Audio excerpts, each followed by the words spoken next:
A poor girl used the window of a luxury car as a mirror to fix her hair. Inside, a millionaire saw her and fell in love instantly. But before we dive into the full story, let me know where you're watching from and what time it is. Now, subscribe to the channel and let's get started. A vibrant city morning was just beginning to yawn awake. The buses were already packed with hurried passengers, the sidewalks teemed with people rushing to clock in at their jobs, and a warm, golden sunlight spilled onto the street corners. The faint aroma of freshly brewed coffee drifted from a modest cafe on the corner, mixing with the ever-present car exhaust that lingered over the roads. Among the bustle, Abigail Reyes stepped off a battered old bus. She was dressed in simple jeans that had seen better days, and a faded hoodie that barely shielded her from the early breeze.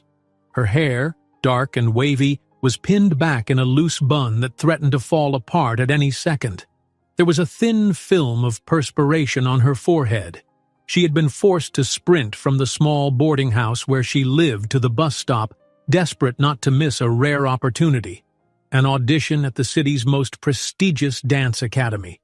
For as long as she could remember, dancing was her life's passion. Growing up in a cramped neighborhood on the outskirts of the city, she had discovered dance by peeking through the windows of a local community center.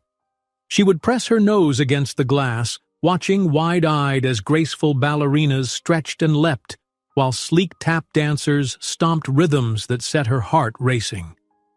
Even though her parents had passed away when she was just a child, her father from an illness that took him too quickly, and her mother from heartbreak soon after, Abigail held on to their memory through movement. Dance was her joy, her comfort, her way of feeling alive. But that morning, her ambition to become a professional dancer was overshadowed by practical worries. The audition started in less than half an hour, and the bustling city traffic made every step more urgent. Her worn-out sneakers squeaked against the pavement as she glanced nervously at her watch.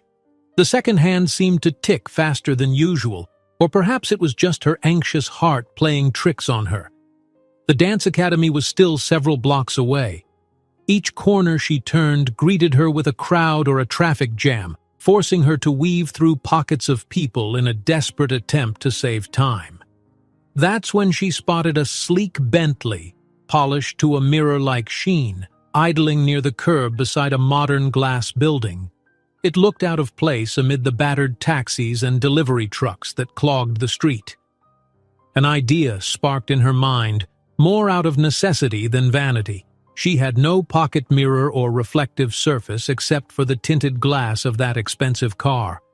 The audition was crucial, and she needed to look presentable. Her hair, still damp from sweat and the morning humidity, was in dire need of a quick fix.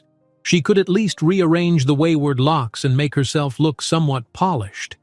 Cautiously, she edged closer to the Bentley, heart pounding at the thought of being scolded for getting too close to something so clearly out of her league.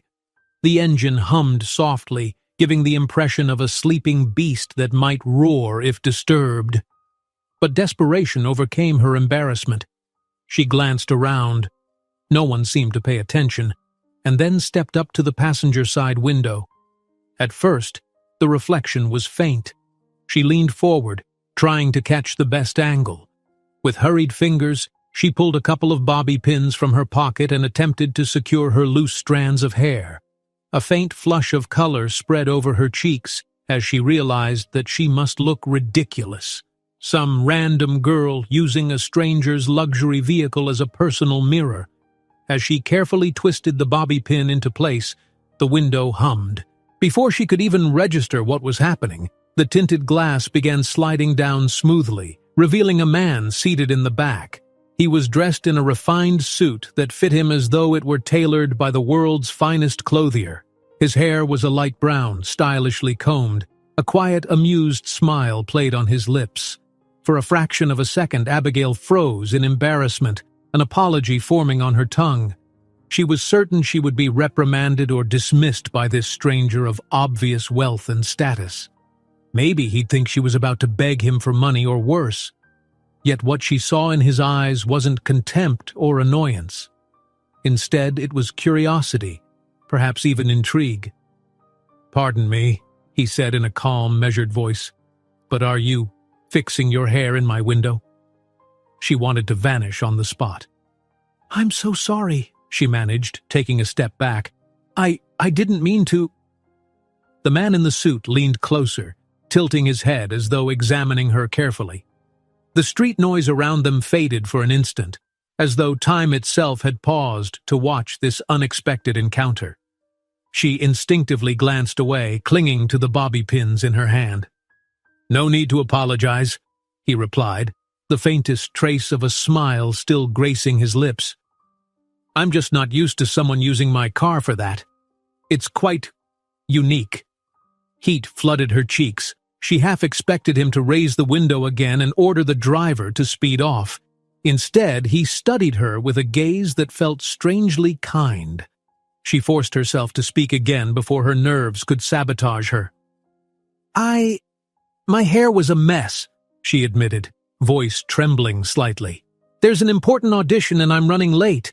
I didn't want to look like this when I arrived." An audition? The man's curiosity seemed piqued by her words. His eyes sparked with interest as he considered her worn shoes, her expression the bobby pins trembling between her fingers. "A dancer, then?" he asked, nodding toward her battered tote bag, from which a pair of well-worn dance shoes peeked out. "Or am I mistaken?" Abigail felt her shoulders relax a fraction. "Yes, a dancer. Or at least I hope to be if I manage to get to the audition on time." He gave a quiet laugh, and something about that gentle sound made her heartbeat skip. "Where do you have to go?" he inquired, leaning his arm over the back seat in a gesture that revealed the opulent interior of the Bentley. She could smell the faintest trace of cedar cologne drifting out, mingling with the city's haze. At that moment, the driver, an older gentleman in a black uniform, glanced over his shoulder questioningly. The occupant in the back seat lifted his hand, signaling the driver to wait. Then he returned his focus to Abigail. She quickly explained the address of the audition, stumbling over her words. The man nodded thoughtfully. "That's not exactly nearby," he remarked. "Traffic is a nightmare today." She swallowed hard, feeling the weight of time pressing on her. The audition was inching ever closer. If she didn't get moving now, she'd stand no chance at her dream. "Please excuse me," she said, stepping back from the Bentley. "I should—" He didn't let her finish. With a quiet, decisive confidence, he unlatched the door from inside. "William Harrison," he said, offering his name like a gentle invitation. "But you can call me Will, and you're—" "Abigail," she managed softly, still somewhat stunned. "Abigail?" He tried out her name as though testing the melody on his tongue. Then he pushed open the car door from the inside. "If your audition is important, I could give you a ride." The offer hung in the air like a lifeline she had not expected. Her gaze darted from the posh interior of the Bentley to the busy street. Part of her was screaming that this was insanity, accepting a ride from a total stranger, a man whose wealth was apparent from the cut of his suit alone. Another part of her, the part that had grown used to facing daily adversity, saw only a single chance. If she turned him down, she might never make it in time. I don't want to impose," she whispered, voice shaky with a mix of caution and need. His smile deepened, illuminating a handsome face that probably graced tabloids and business magazines.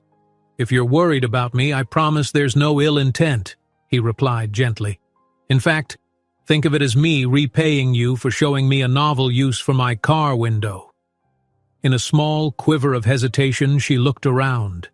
Passers-by marched on, each caught in their own routines, oblivious to the story unfolding next to the sleek black Bentley. Above her, the towering buildings cast shadows onto the street, as if urging her to decide before it was too late. She swallowed, her heart pounding so loudly she feared he might hear it. I would really appreciate it," she finally conceded. "Then come in," he said, stepping aside so she could climb into the plush seat. She had never been inside anything so refined. The seats were upholstered in fine leather that seemed to cradle her with impossible softness. The dashboard glimmered with brushed metal and dark wood accents. As soon as the door closed, William addressed his driver. "She has an audition. We need to get to the Roseland Arts Complex as quickly as possible." The driver gave a polite nod, expertly merging the Bentley into the dense city traffic. Abigail's eyes flickered to the swirling cityscape outside the tinted windows. In the hush of the Bentley's opulent interior, she tried to calm her nerves. The seat felt more comfortable than any bed she had ever slept in. The faint aroma of high-end leather and William's subtle cologne lingered in the cool air. She sneaked a sideways glance at the man now seated beside her. When their eyes met, she noticed something. A gentle warmth, a sense of easy confidence. His posture, the way he angled toward her with genuine curiosity, put her a bit more at ease. Still, thousands of questions churned in her mind. Why was he being so kind? What did he want? And how on earth would she repay him if she actually secured a role at the academy? But for now, she let those thoughts fade. She was in a race against time, and this unexpected savior was ensuring she had a fighting chance. The city whirred by, horns honking incessantly, traffic lights blinking like half-hearted guardians of chaos. Yet inside the Bentley, an improbable calm enveloped them. It was as though they existed in a separate dimension, parted from the frantic world outside. William cleared his throat, his gaze still lingering on her. "So, tell me about the dance you're going to audition for. Contemporary? Ballet? Jazz?" Her lips parted in surprise. No one in her daily life ever asked about these details. People rarely cared about her ambitions. "Contemporary," she answered softly. "But the academy sometimes merges modern with classical elements. They want versatile dancers." He nodded. "Impressive. Sounds like quite a challenge." A hint of pride sparked in her chest. "It is, but it's been my dream for a long time," she said. "I spent years dancing at local community centers, saving up every spare coin for classes or workshops. I still owe a friend who covered part of my bus fare this week, but it's worth it." Hearing her speak, William's eyes were filled with something akin to admiration. She wasn't just some random girl with fleeting aspirations. She was a young woman who had poured her soul into every single pirouette and leap, forging hope out of adversity. They fell silent for a moment, the hum of the Bentley's engine filling the air. Abigail's heart was still restless, uncertain of what might unfold. Her instincts urged her to remain cautious, but a flicker of gratitude battled the doubt. Perhaps not everyone with wealth and power intended harm. The Bentley slowed at a congested intersection. The Roseland Arts Complex was just a few blocks away. Her stomach churned with a combination of excitement and nerves. "Please let me be on time," she whispered, more to herself than to him.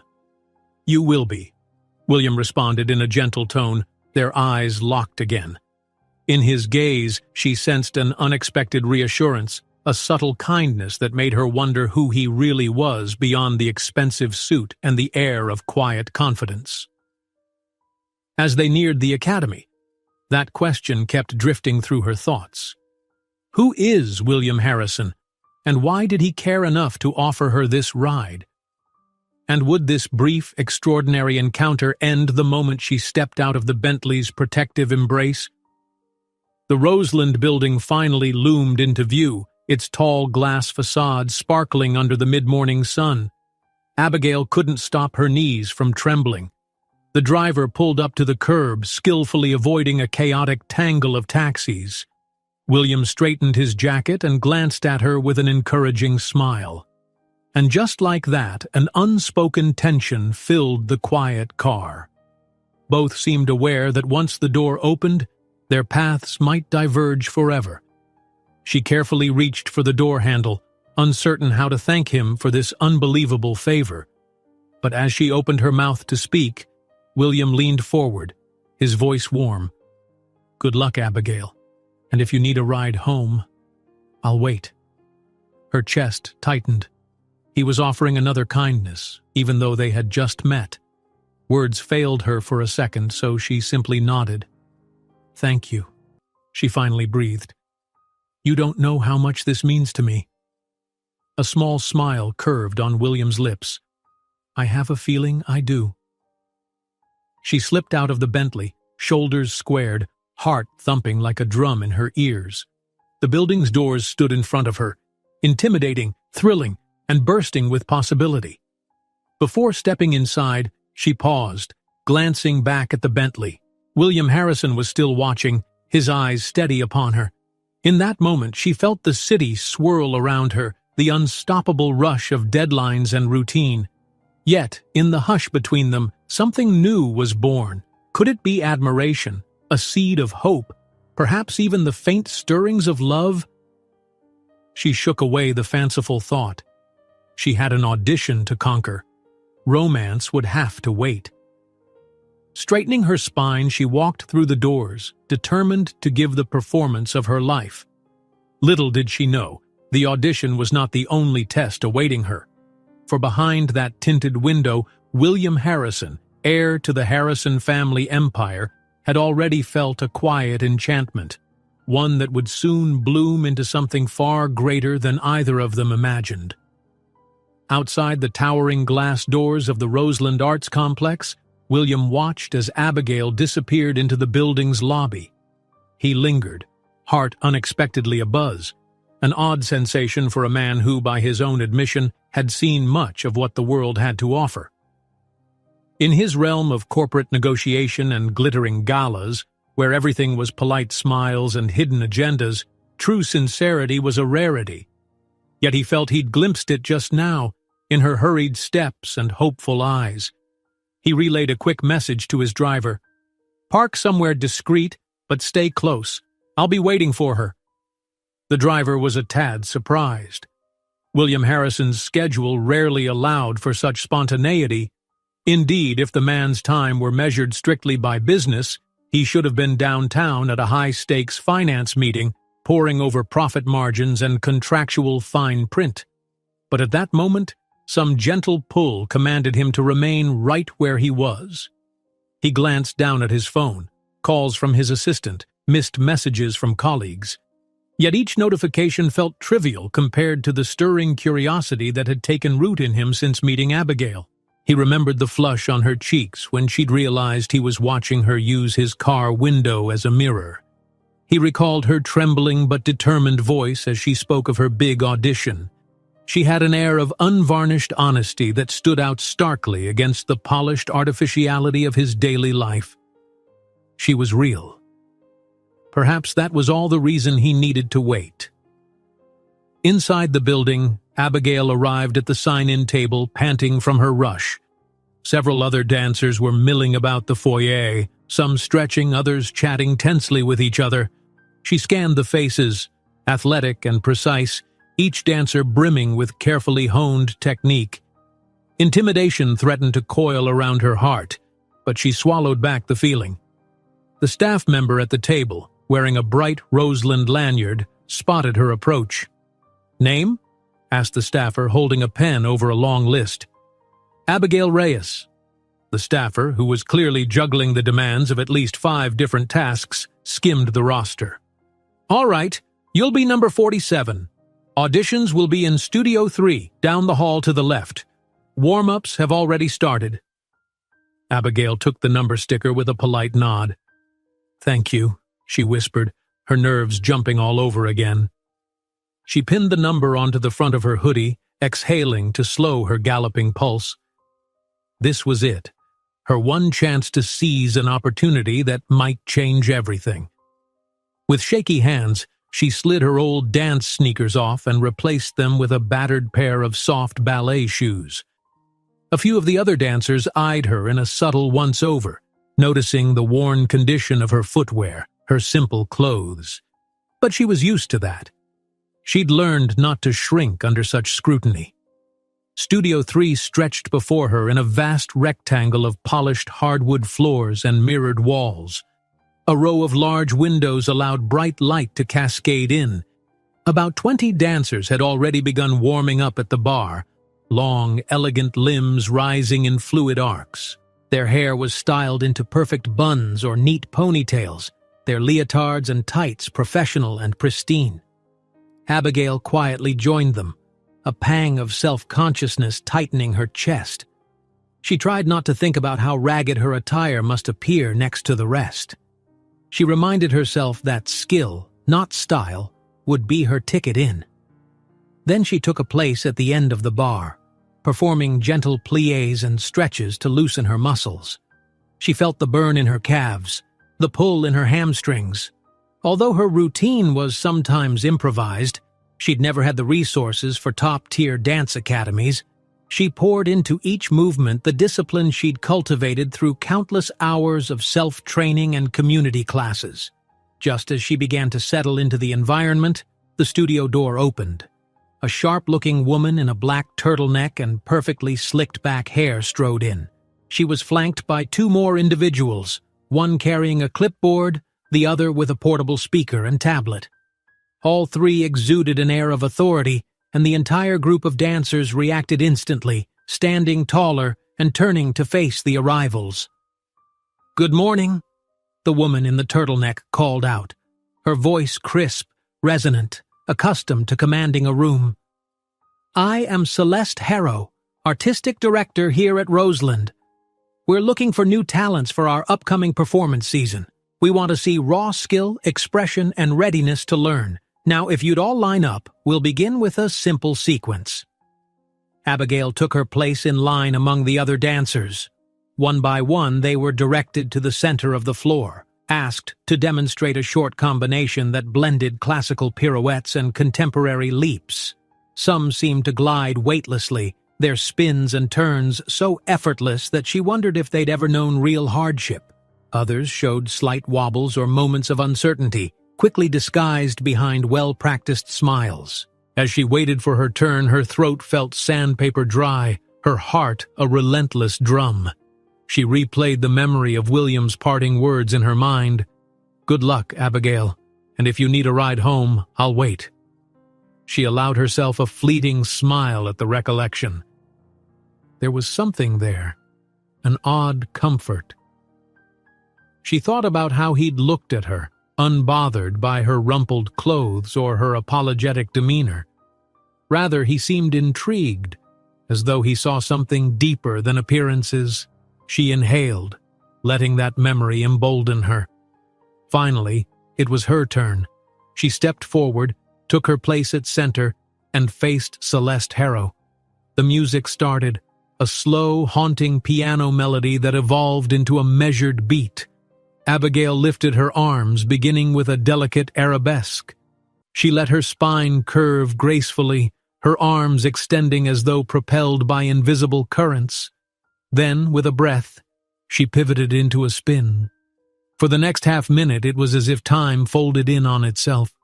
Each movement told a piece of her story. The longing of nights spent dancing alone in a cramped living room, the heartbreak she'd felt upon losing her parents, the fierce hope that had kept her pushing forward despite every obstacle. Her leaps were not just technical showcases. They were emotional arcs, launching her body through space with an urgency that no fancy costume could replicate. She felt the wood of the floor beneath her battered shoes, heard the hush that had settled over the studio. When the combination concluded, Abigail found herself in a final pose, one knee bent, arms lifted skyward, chest open. A quiet hush followed.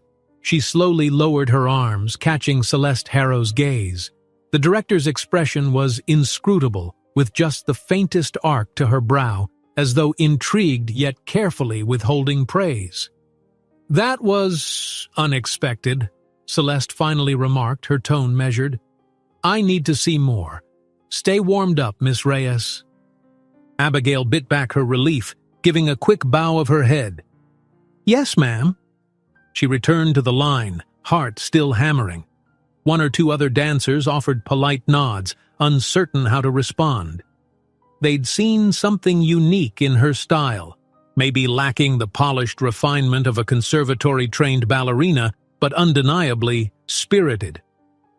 Through the rest of the audition, she worked to maintain that focus, that sincerity. After nearly 2 hours of combinations, improvised tasks, and repeated leaps, Celeste and her assistants asked the dancers to wait outside the studio for the final list of callbacks. Stepping into the hallway, Abigail felt both exhausted and electrified. Her muscles trembled from exertion and a dull ache throbbed in her feet.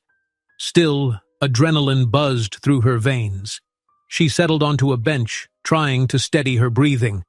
Around her, clusters of dancers whispered, some riding the high of confident performances, others lamenting stumbles. She quietly massaged her ankles and sipped from a small bottle of water, thinking of everything that had led her to that very moment. She'd done her best. Whether it was enough, she had no clue. Minutes ticked by like hours. Finally, the door reopened. Celeste's assistant, a petite brunette who seemed to maintain an air of professional calm, emerged with a single sheet of paper. "These are the callbacks," she announced, pinning the page to the hallway bulletin board. There was an immediate surge of bodies toward the board. Abigail waited a few beats, hands clammy, breath shallow. This was it. Her future might hinge on that list. Steeling herself, she rose and joined the throng, scanning from the top.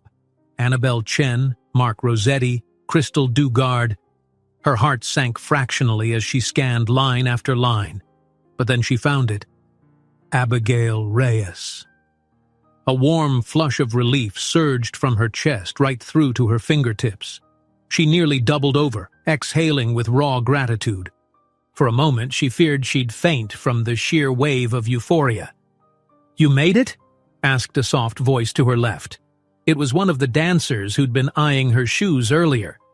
Despite the initial cautious glance, the girl now gave Abigail a tiny smile. "Yes," Abigail said, trying not to beam too broadly. I did." "Congratulations," murmured the other dancer before slipping back into the crowd. Abigail let the moment sink in. She had cleared the first hurdle. Callbacks would mean further auditions, more scrutiny, more demands. But it also meant she wasn't just some dreamer. She was a contender. As she left the building, her feet somehow felt both lighter and heavier all at once. Her body was worn out, but her spirit soared. The late morning sun had climbed higher, casting a bright sheen on the polished sidewalks. She headed toward the curb, scanning for the Bentley, uncertain if William was really still waiting. Rationality told her he couldn't possibly have spent hours there. People like him had diaries jammed with unstoppable business engagements.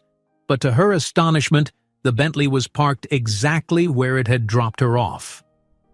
The moment she emerged, the driver stepped around and opened the passenger door with a polite nod. Abigail blinked in surprise. She peered inside, and there he was, William, leaning back against the seat, reading what looked like a sheaf of financial reports. He lowered the papers when he caught sight of her, his expression brightening. "Abigail," he greeted, sounding genuinely pleased. "How did it go?" She couldn't contain the shy smile that tugged at her lips. "I got a call back," she answered, voice trembling with excitement. "I mean, I haven't been accepted fully yet, but it's a start." He closed the folder of documents on his lap and leaned forward, delighted. "That's fantastic news. Congratulations. Please, get in." Still too surprised to manage a polished response, Abigail eased into the plush seat once more. The door closed gently behind her, the world outside briefly muffled. Once the driver was back in his place, William instructed him to start heading out, and the Bentley glided into traffic. "Thank you," Abigail said suddenly, her voice hushed. "I probably wouldn't have made it on time without your help, and then waiting here all that time, that was incredibly kind." A hint of a smile danced on William's lips. "I'm glad it worked out. How do you feel?" She cradled her arms around herself, trying to stretch out the tension of the audition. "Relieved, terrified, excited. My feet are killing me," she admitted with a laugh. "But I'm happy." Her honesty broke through the usual politeness he heard from people in his circle. There was a raw wonder in the way she spoke, lacking the filters and inhibitions of someone used to constant self-censorship.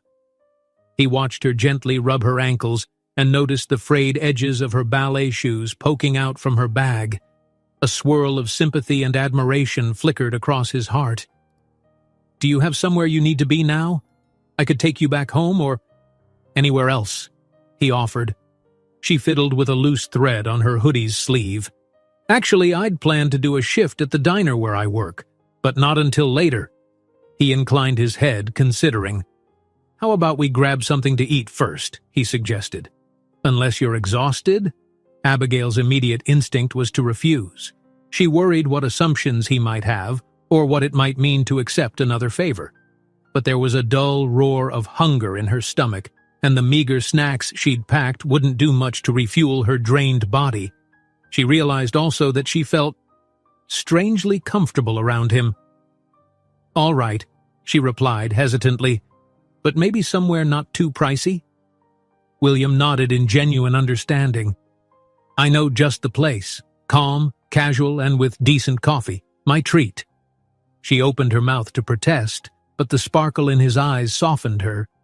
She allowed herself the smallest indulgence of feeling safe, of letting him be momentarily chivalrous.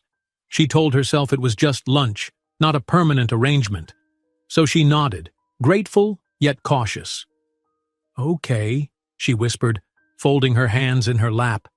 Through the Bentley's windows, the city sprawled, fast-paced, unrelenting, full of possibilities and perils.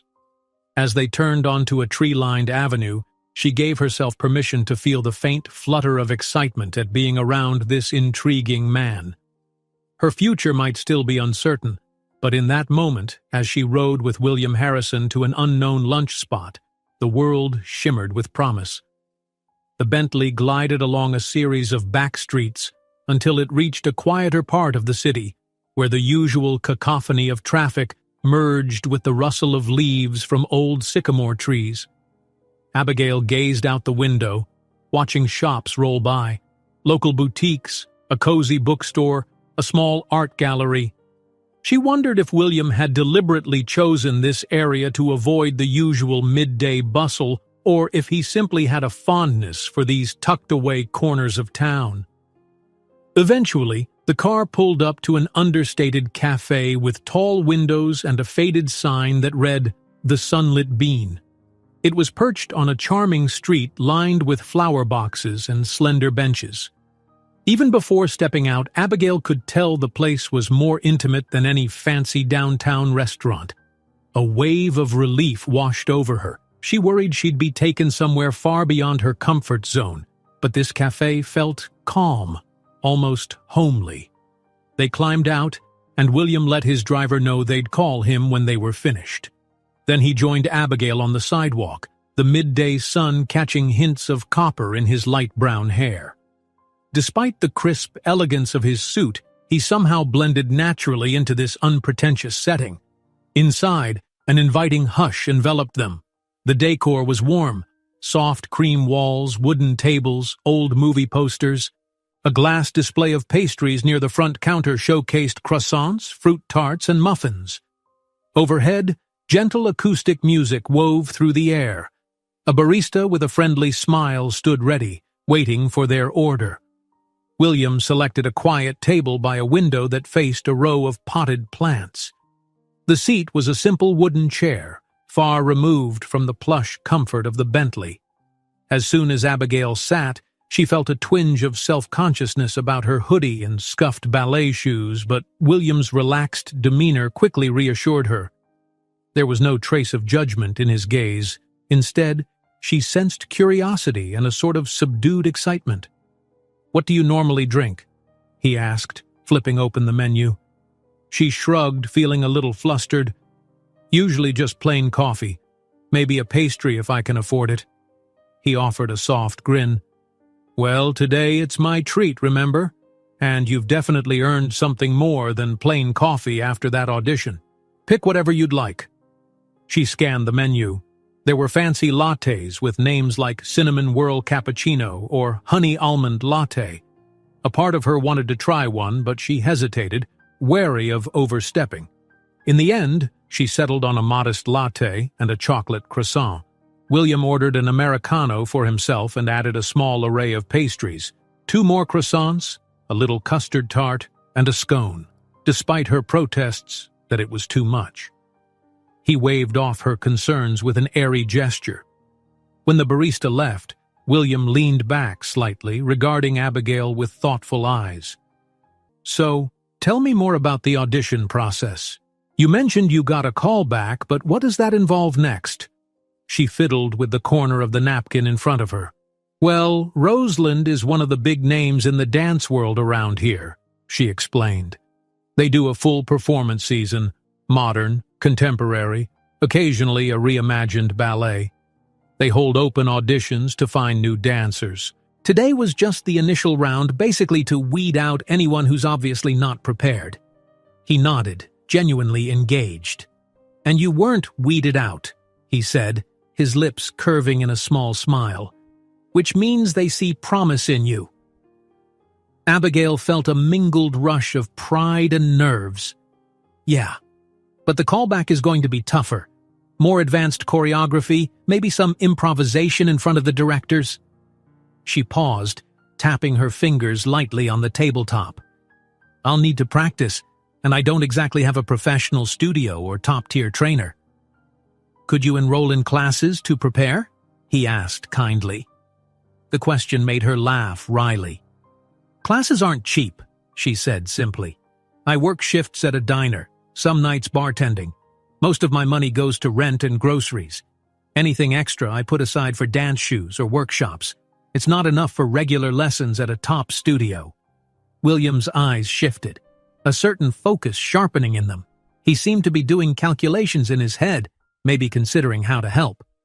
But she wasn't looking for pity, so she pressed on, hoping to steer the conversation somewhere else. "Anyway," she continued, "I'll find a way to practice, even if it means pushing the furniture aside in my living room. I guess, if I want it badly enough, I'll make it happen." Before he could respond, the barista returned with their drinks and pastries. The croissants looked flaky and golden, and Abigail's latte, topped with a tiny heart-shaped swirl of foam, seemed a modest luxury she rarely indulged in. They paused to thank the server, and William quickly placed a neat tip into the jar on the counter before settling back at the table.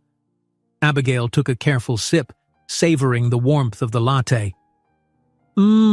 She sighed contentedly. "This is really nice. Thank you." "It's my pleasure," William said, lifting his Americano for a quick taste. He licked a stray drop of coffee from his lips, then studied her. "So, why contemporary dance? What drew you to it?" She considered the question carefully. "There's freedom in it," she explained. "I adore ballet too. I love the discipline, the form, the incredible technique, but sometimes it can feel rigid. Contemporary lets me combine ballet structure with raw expression, you know? Lets me tell a story with movement." His eyebrows rose, a spark of admiration in his gaze. "Sounds like you've thought deeply about this." "Oh, I have," she answered with a light laugh. "Since I was little, I'd dance in the living room, pretend I was on stage. Even after my parents died, I kept dancing because it made me feel closer to them. They used to watch me with this gleam in their eyes, as if my dancing was magic or something." A sudden wave of emotion passed over her face. "I guess it became a way for me to cope, and eventually it just turned into my biggest dream." A comfortable hush settled between them while William digested that. He took a thoughtful sip of coffee, then spoke quietly. "I'm sorry about your parents. You must have been so young." Abigail nodded, not trusting herself to speak for a moment. The memory held both pain and tenderness. Pain at the loss, tenderness at how their presence had inspired her. "What about you?" she asked, trying to pivot the conversation. "Your life. Are you from here or somewhere else? You mentioned you had business to attend, but you chose to stay. That was really generous." William set his cup down. "I grew up in this city," he said. Went overseas for part of my education, then returned a few years ago to help manage my family's business. My father was a real estate investor, hotels, commercial complexes. When he passed, I sort of took up the mantle. Oh, she breathed, absorbing his words. That sounds like a lot of responsibility. He nodded. It can be.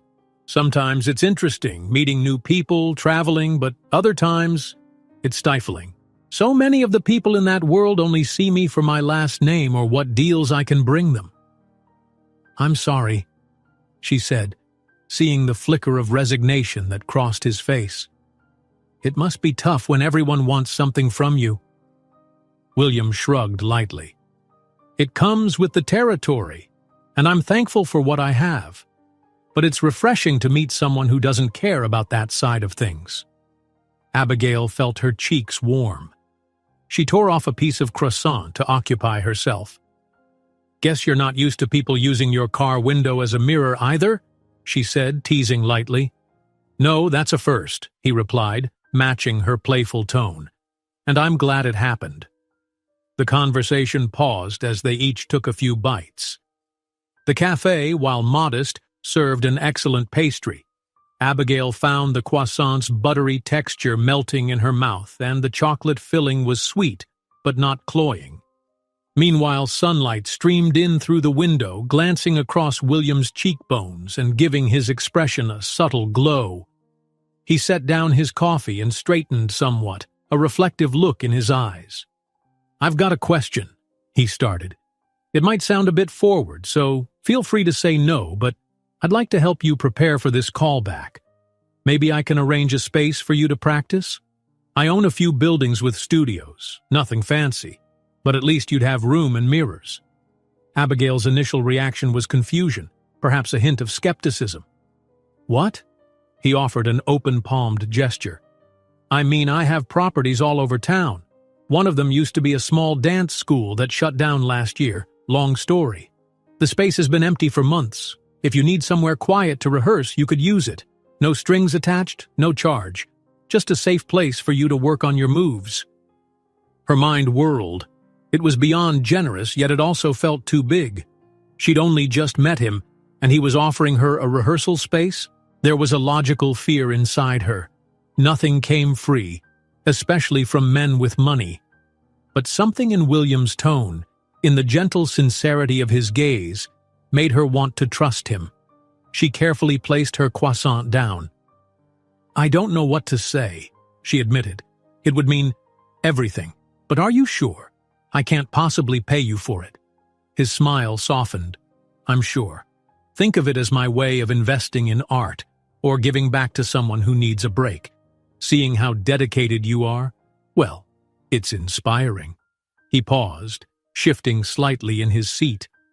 Of course, I wouldn't blame you if you're hesitant. You barely know me. I just want you to have the best chance at this callback. Abigail studied the last swirl of foam in her latte, her pulse thrumming. Should she accept? A small voice in her head cautioned her about relying on him too much, about entangling their lives. Yet, realistically, she knew she had no real space to practice properly, a location that was safe, with mirrors and enough room to leap without crashing into a lamp. This was exactly what she needed. And for him, a wealthy man, maybe it was just an empty building. No big deal. She looked up, letting her shoulders drop as she exhaled. I really do appreciate it, she murmured. And yes, I'd love to use that space, as long as you're not expecting something in return that I can't give. His expression was immediate reassurance. I'm not, he said gently. Let's just say I have faith in your potential. Maybe one day I'll see you performing at Roseland, and I'll know I played a small part in helping you get there. A quiet, charged moment lingered between them, something that glimmered with possibility. She could sense the sincerity in him. It struck her that William, for all his wealth, seemed as isolated as she sometimes felt in her everyday struggles. Different worlds, same loneliness. All right, she said at last, a small but genuine smile lifting her lips. Then, thank you. I'll accept. William returned her smile, a spark of relief in his eyes as though he too had been bracing for her to refuse. "Perfect," he declared softly. "We can visit the studio whenever you're ready. In the meantime, let's finish these pastries before I eat them all." She let out a laugh, tension ebbing from her posture. The two of them returned to easy banter, discussing everything from favorite music to random city landmarks. She discovered that he had an affinity for quiet corners of the city, old theaters, historical buildings. He learned that her biggest dream beyond dance was to travel to Brazil someday and learn the samba from local dancers, an aspiration she'd once read about in a magazine while waiting for a bus. Time slipped by unnoticed. The cafe filled with a gentle afternoon hush as a few more customers strolled in. At a neighboring table, a young couple scrolled through photos on a phone while sipping iced lattes, and across the room, an older man perused a thick newspaper, occasionally glancing up to take in the ambient chatter. Finally, William checked his watch, a subtle, elegant piece that matched his tailored suit. "I hate to end this, but I need to drop you off wherever you prefer and then head to a meeting that I'm already late for. My assistant's going to kill me," he said with a wry grin. Abigail also glanced at her phone, realizing she was nearing her own shift at the diner. She felt an odd twinge of sadness at the idea that their conversation would end, but she quickly pushed it aside. "Yes, I should get moving too. The diner I work at is about 20 minutes from here by bus, so if you could—" William stood, shaking his head. "Let me drive you. Or rather, let my driver do so," he offered. "No need for the bus." She hesitated only briefly. "All right," she agreed, remembering what it felt like rushing on foot earlier that morning. Her ankles were still sore from all the leaps and spins. They paid. William insisted once more on covering everything, and stepped back out into the sunlight. Late noon had arrived, warming the sidewalk. With a quick call, William summoned his driver. Within minutes, the polished Bentley eased around the corner, its engine whisper quiet. Inside the car again, Abigail settled against the seat, letting herself sink into its comfort. William tapped out a text message to confirm his upcoming business appointment, then turned to her. "Where's your diner?" he asked, retrieving an address on his phone for the driver. She gave him the location with a slight blush, unsure how to explain that it was in a scruffier neighborhood, well away from the city's glamorous hubs. But if William noticed, he gave no sign of judgment. He simply passed the details to the driver, who navigated through the city streets with expert ease.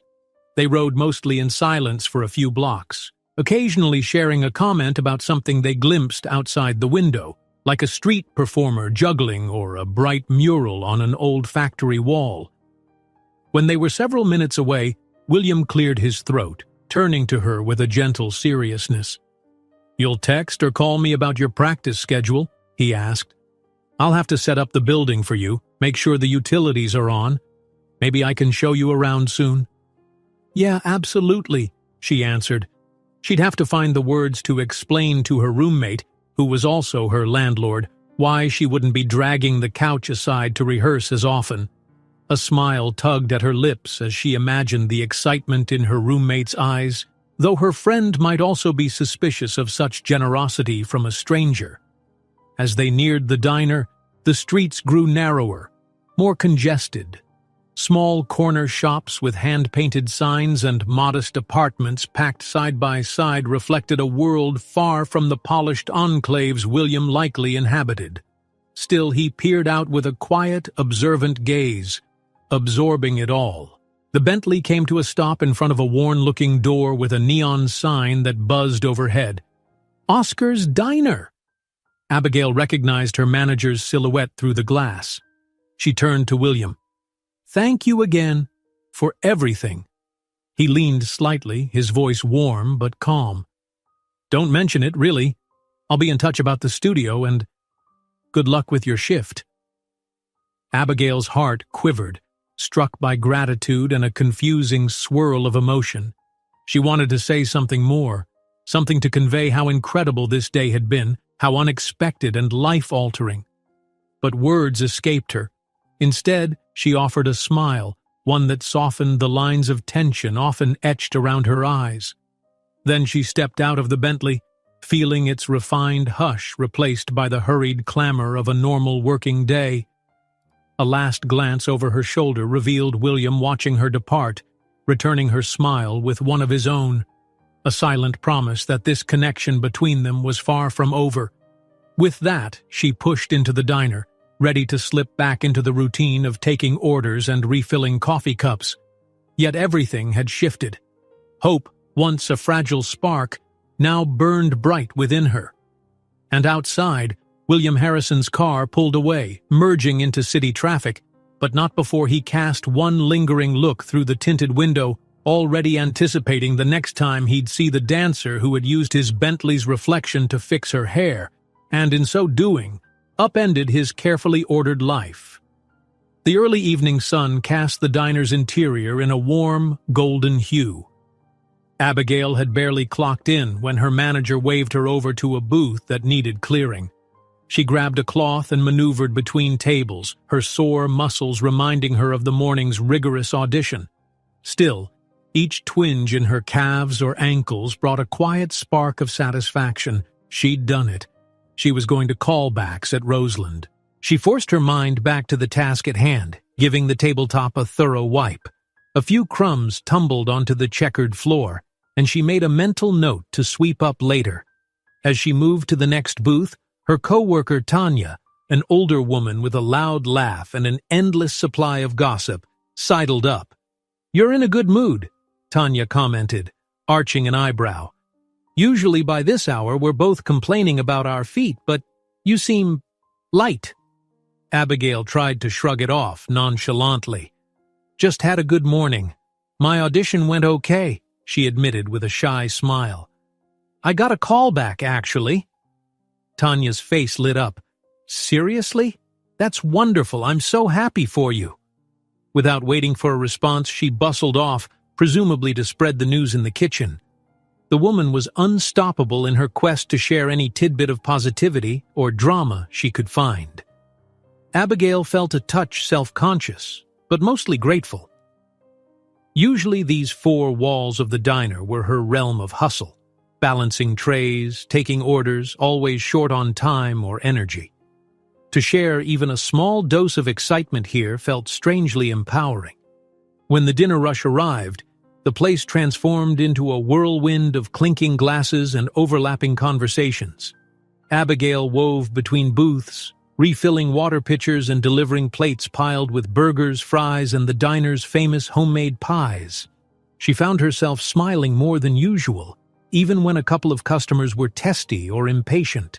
The memory of William's unwavering gaze and the taste of that warm latte lingered in her thoughts.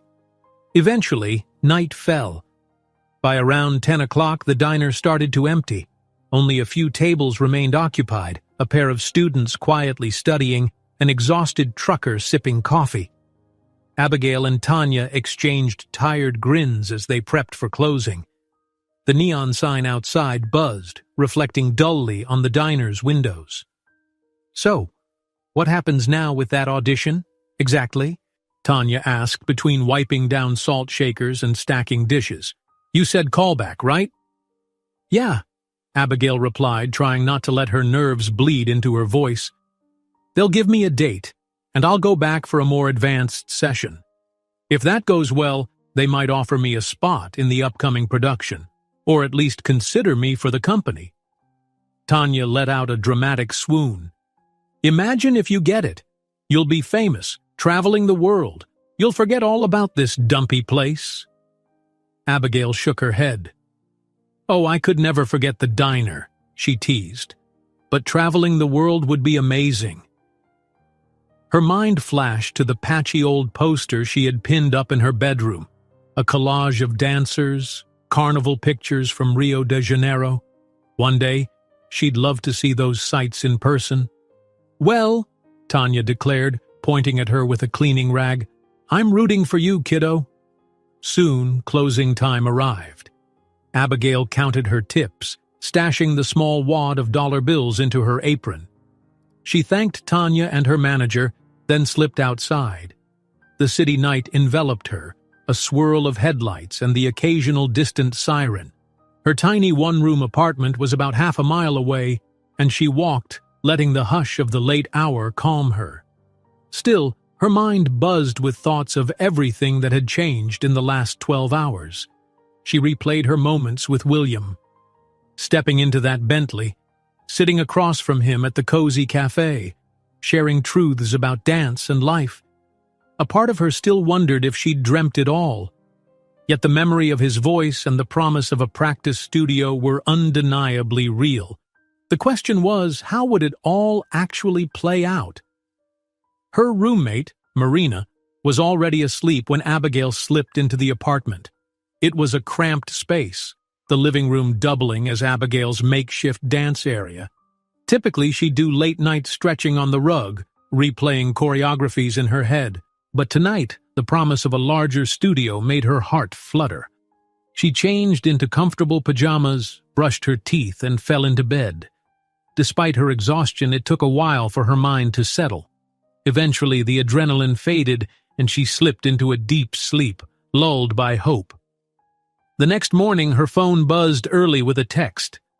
Abigail cracked open her eyes, noticing rays of sunlight through the thin curtains. She fumbled for the device on her nightstand. The display showed an unknown number, and for a second, anxiety spiked. Then she remembered that William had promised to contact her. "Good morning, Abigail. This is William. Hope you slept well. I spoke with the building manager. The old dance studio is available. Would you like to see it today? Let me know." She reread the message twice, a small grin slipping across her face. No one she knew texted with that kind of polite formality. It was almost endearing. She typed back, "Hi, William. Good morning. I'm free afternoon. That would be great. Thank you." She hit send, feeling an excited flutter. Marina stirred in the corner, yawning and running a hand through her messy hair.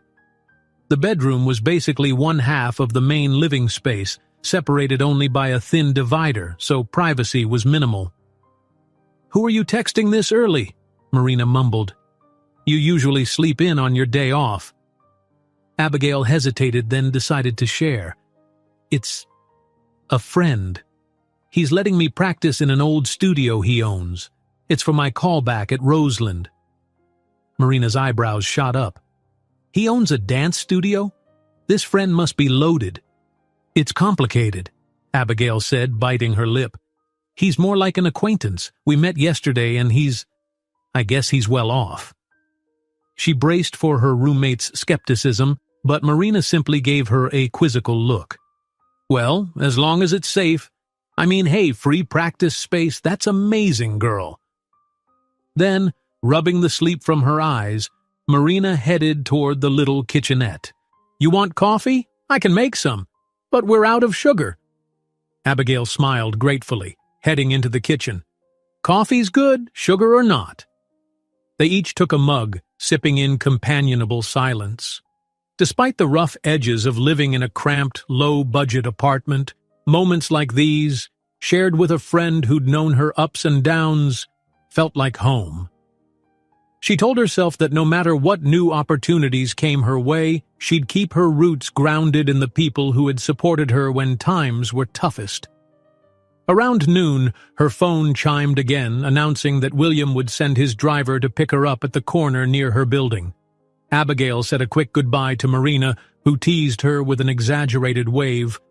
"Have fun with your fancy new benefactor," before heading out. The day was bright, the sky a patchwork of white clouds that drifted lazily. Standing at the curb, she tried to quell the knot of nerves building in her stomach. She needed to remind herself that William's offer was genuine. Still, a tiny voice in her head wondered if some hidden catch might reveal itself. But the moment the sleek Bentley glided up, she banished that paranoia. The driver stepped out with a courteous nod, holding the door open for her. Inside, William greeted her with a warm smile. "Hey," he said, setting aside what looked like a legal document he'd been perusing. "All set for the studio tour?" She returned his smile, though hers was tinged with nerves. Yeah, thank you again for making this happen. William told the driver the address of the old dance school. As they pulled away, he explained, I haven't actually stepped inside this particular building in a while. My father acquired it years back, but it stopped operating due to financial troubles. I only recently confirmed it still has the mirrors and the basics you'd need. Abigail raised her eyebrows. So it's basically been empty? He nodded. A caretaker checks on it occasionally, but for the most part, yes, no one's used it. Might be dusty, so fair warning. A short drive later, they turned onto a street lined with small businesses, hair salons, convenience stores, a boarded-up movie theater. At the end stood a humble, single-story brick building with large windows, the remnants of a weathered sign overhead. Breckworth School of Dance. Some letters had fallen off, giving it a disheveled look. The surrounding sidewalks were cracked, and a faded mural on the adjacent wall depicted dancers in silhouette. William punched in a code on a small security box by the door. The lock clicked, and the door swung inward with a creak. He gestured for Abigail to step inside first. The interior was dim at first glance. William fumbled for a light switch near the entrance. A row of overhead fluorescents blinked to life, flickering a moment before settling into a steady glow. Dust motes floated in the beams of light. The main lobby area was empty except for a couple of worn couches and a reception desk. Beyond a small corridor, Abigail spotted a larger space that looked promising. Together they walked down the corridor until they reached a wide studio room. Mirrors, though streaked with dust, lined one wall. A full-length bar extended across the other side, chipped in places but still functional. The wooden floor looked surprisingly sturdy, if in need of a good sweep. Abigail's breath caught. Even in its neglected state, the room exuded the spirit of a place once alive with music, movement, and ambition. She could practically envision dancers gliding across the floor, teachers calling out corrections, the echo of tap shoes in the hallway. It's definitely dusty, William remarked, swiping a finger along one of the window ledges. But it seems intact. There might be some cleaning supplies in a closet around here. He turned to her, gauging her reaction. What do you think? Abigail stepped into the middle of the studio, scanning the mirrors, pressing her foot gently on a floorboard. It's perfect, she whispered. I mean, sure, it needs cleaning, but this is more space than I've ever had to practice before. And the mirrors... She turned in a slow circle, a slight thrill in her voice. I can actually see my form from all angles instead of guessing if my posture's correct. William smiled at her excitement. I can have someone come in to do a deep clean, repair anything that's broken, he offered. We can make it more comfortable. She spun around, shaking her head quickly. No, it's fine, really. I don't need anything fancy, just the basics. A spark of determination brightened her features. I can clean it myself. I'm used to scrubbing floors anyway. He laughed gently. All right, if that's what you prefer, at least let me handle any big fixes, okay? I don't want you dancing with a floorboard that might pop loose. Safety first. Abigail allowed a nod, feeling a surge of gratitude. He was investing so much in her success, and he expected nothing in return. At least he insisted he didn't. Was it simply an act of kindness, or was there more behind it? She pushed aside her doubts, not wanting to mar the moment. She paced around the studio, mentally imagining setting her phone on a windowsill to play music, warming up at the bar, leaps across the diagonal. Already her body hummed with the anticipation of practicing here. She paused in front of one of the mirrors, staring at her reflection. A girl with a messy ponytail, wearing simple leggings and a faded t-shirt. Behind her, William hovered, looking slightly out of place in his crisp attire, yet somehow content. He cleared his throat softly. I know this might feel overwhelming, but if there's anything else you need, extra lighting, a dance mat, or even just better speakers for your music, just say the word. Abigail met his gaze in the mirror. You've done plenty already, she said, turning to face him. Seriously, this is more than I could have dreamed of. In that instant, a delicate tension pulsed between them, not awkward, but charged with unspoken possibilities. His expression was gentle, but behind it, she sensed a stirring of something deeper.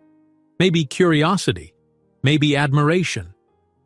She swallowed, recalling how carefully he'd listened to her, how intently he'd watched her every move and gesture. It was as if he was discovering a world he'd never known existed. She gripped the bar, grounding herself. So what happens next? William exhaled, snapping himself out of whatever reverie he'd been in. Well, if you'd like, we can set up a schedule. I'll make sure you have a key and the alarm code so you can come and go when you need to rehearse. He paused, smiling a bit. You still have my number, right? She nodded. Yes.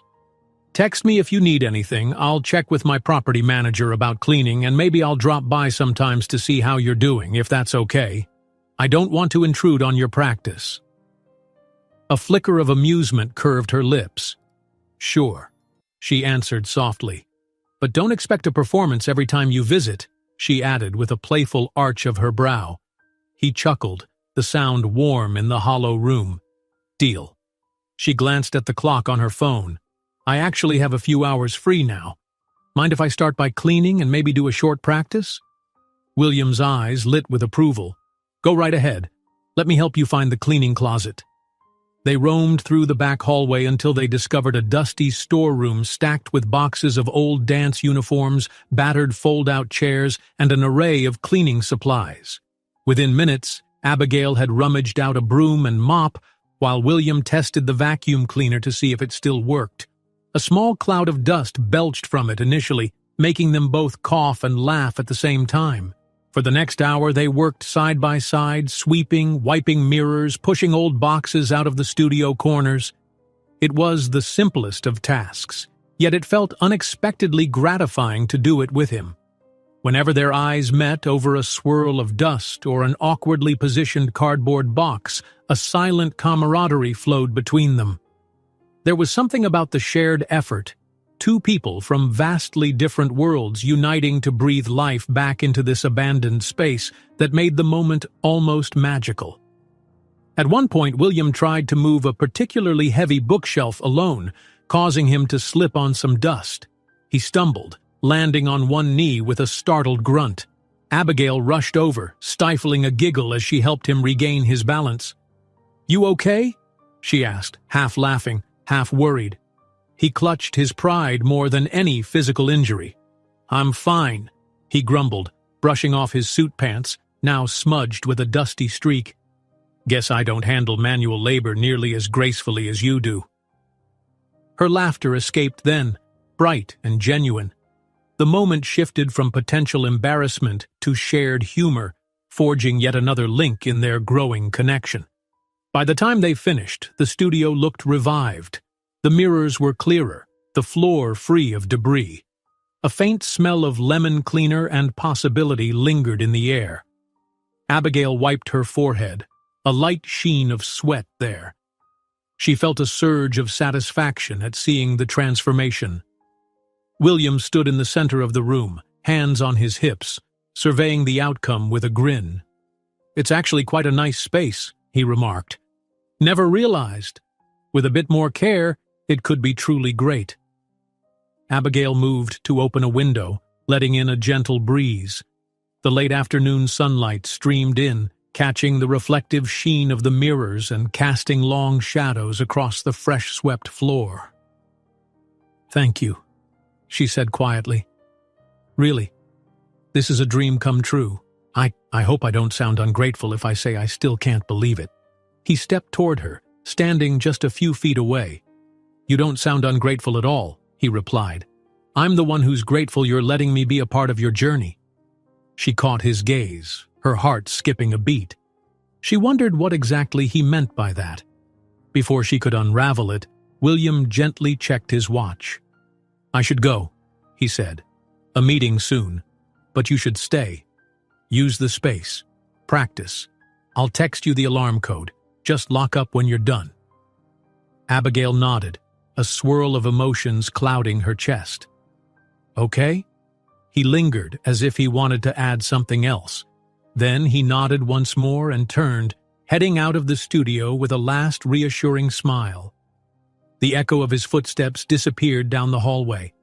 After the building door clicked shut, Abigail was alone in the open studio. For a moment the stillness felt profound, almost echoing with the memory of his presence. Then she inhaled, setting her phone on the windowsill and pulling up the audition music she'd recorded. She closed her eyes, letting the first notes wash over her. Slowly, she positioned herself in the center of the gleaming floor.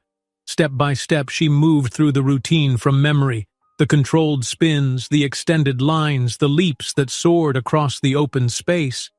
Each reflection in the newly polished mirror told her what she needed to correct, a subtle shift of alignment, a tighter turn. She lost herself to the music, allowing every emotion, hope, gratitude, nervousness about the callback, to fuse into her movements. And in that room she danced alone, but not lonely, buoyed by the sense that for the first time in her life, she wasn't scaling her dreams entirely by herself.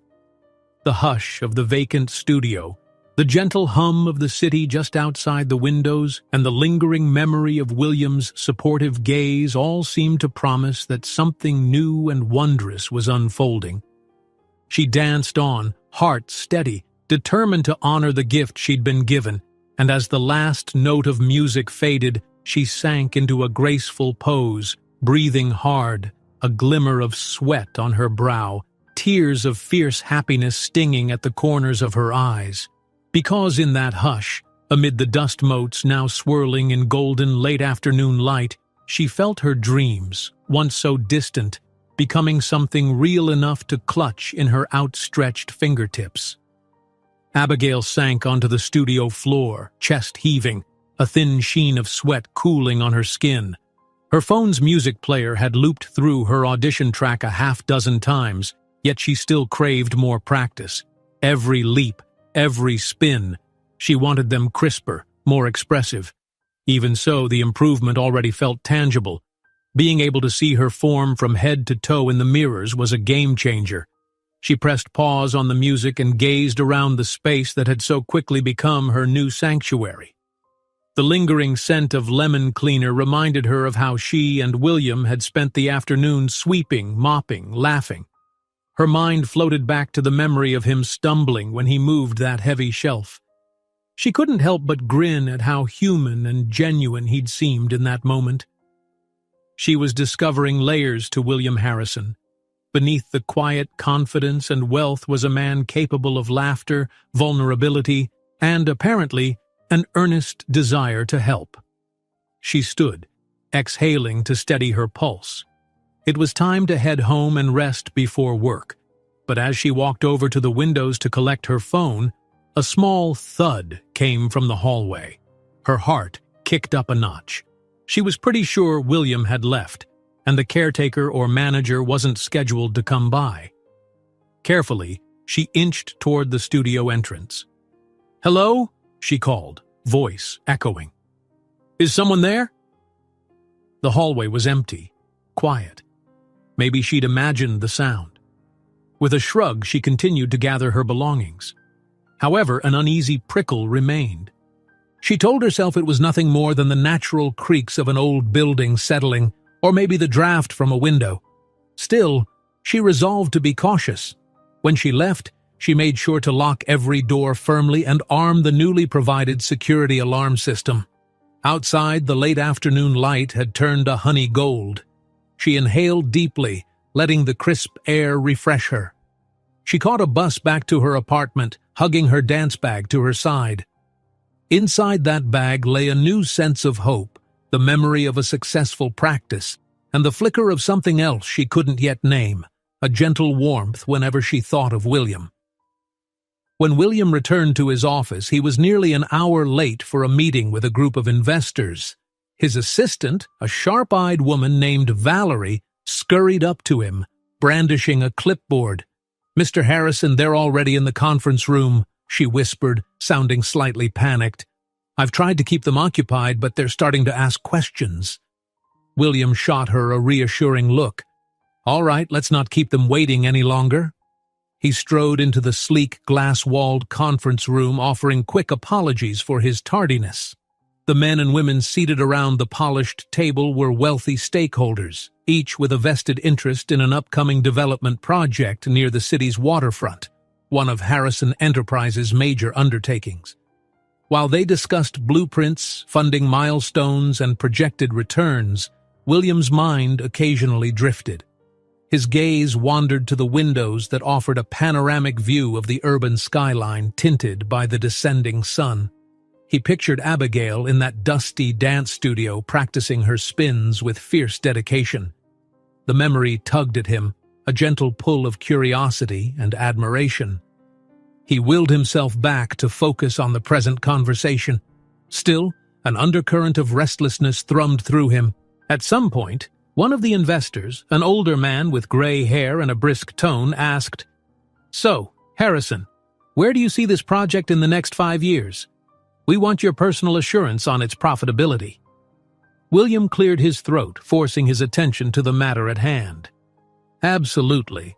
We've run projections with conservative estimates, and even in the lowest case scenario, we stand to—" He laid out the numbers, referencing the meticulous analysis his team had prepared.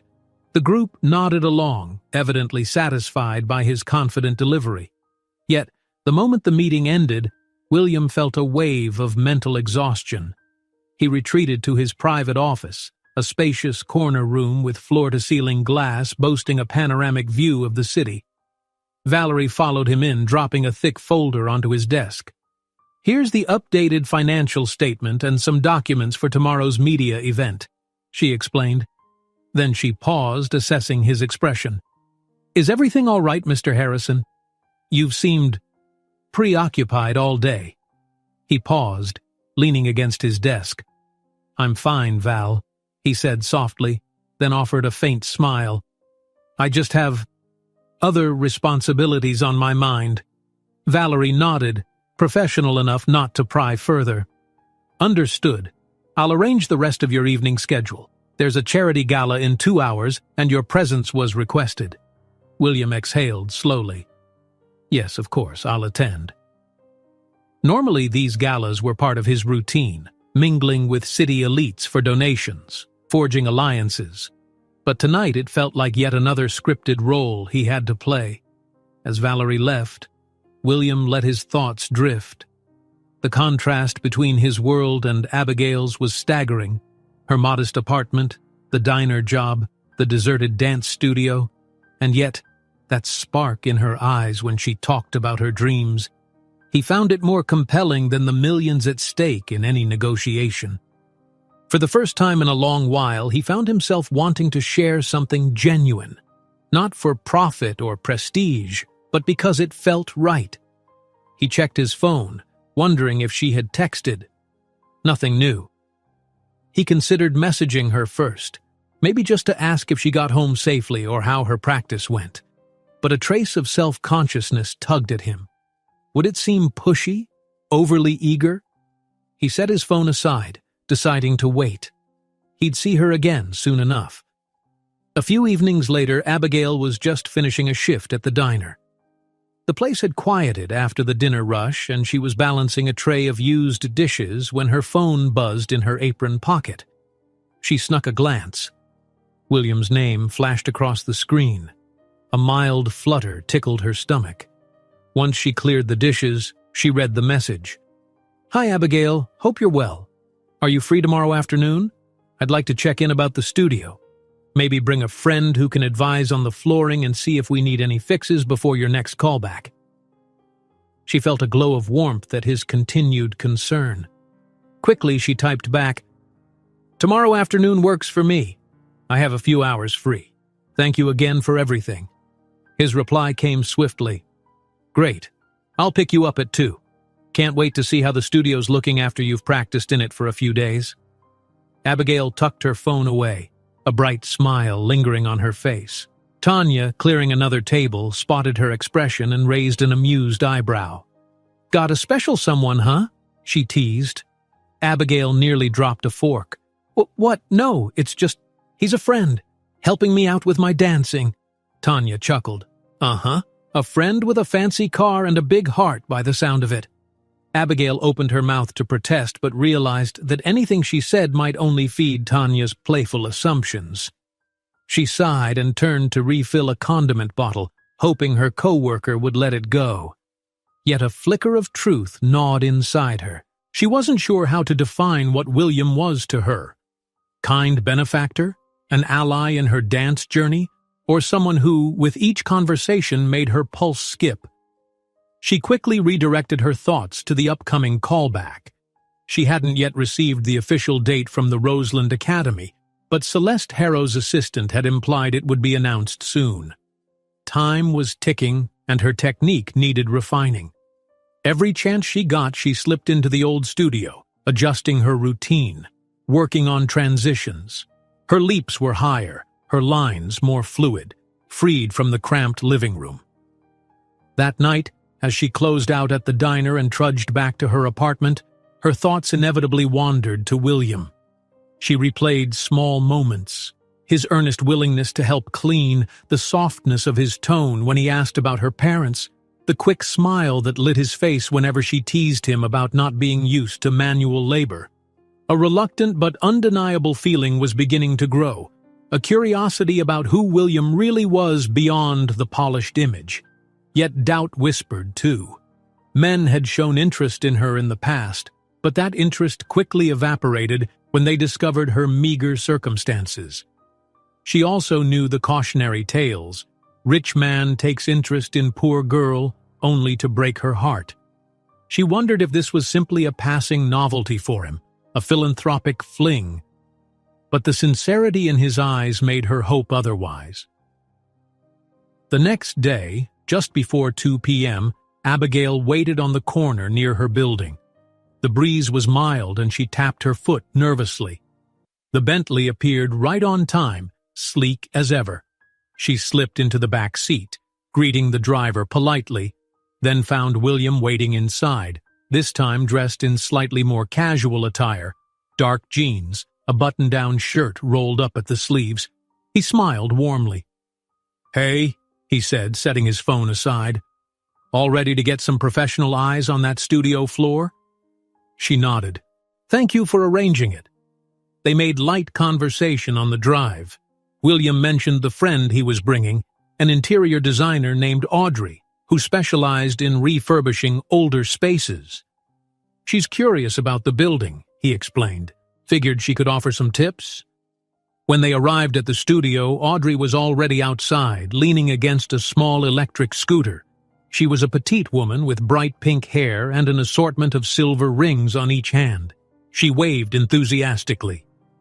"William, good to see you again," Audrey said, hugging him quickly before turning to Abigail. "You must be the dancer. Lovely to meet you."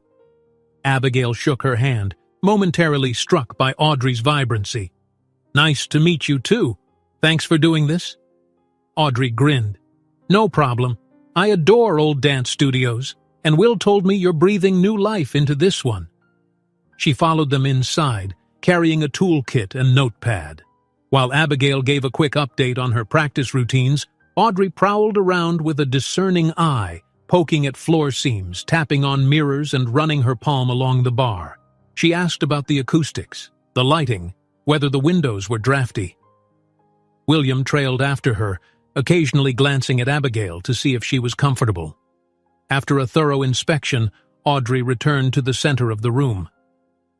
"It's in better shape than I expected," she said, scribbling notes. "The floor's mostly solid, just a few boards we might want to refasten or reinforce.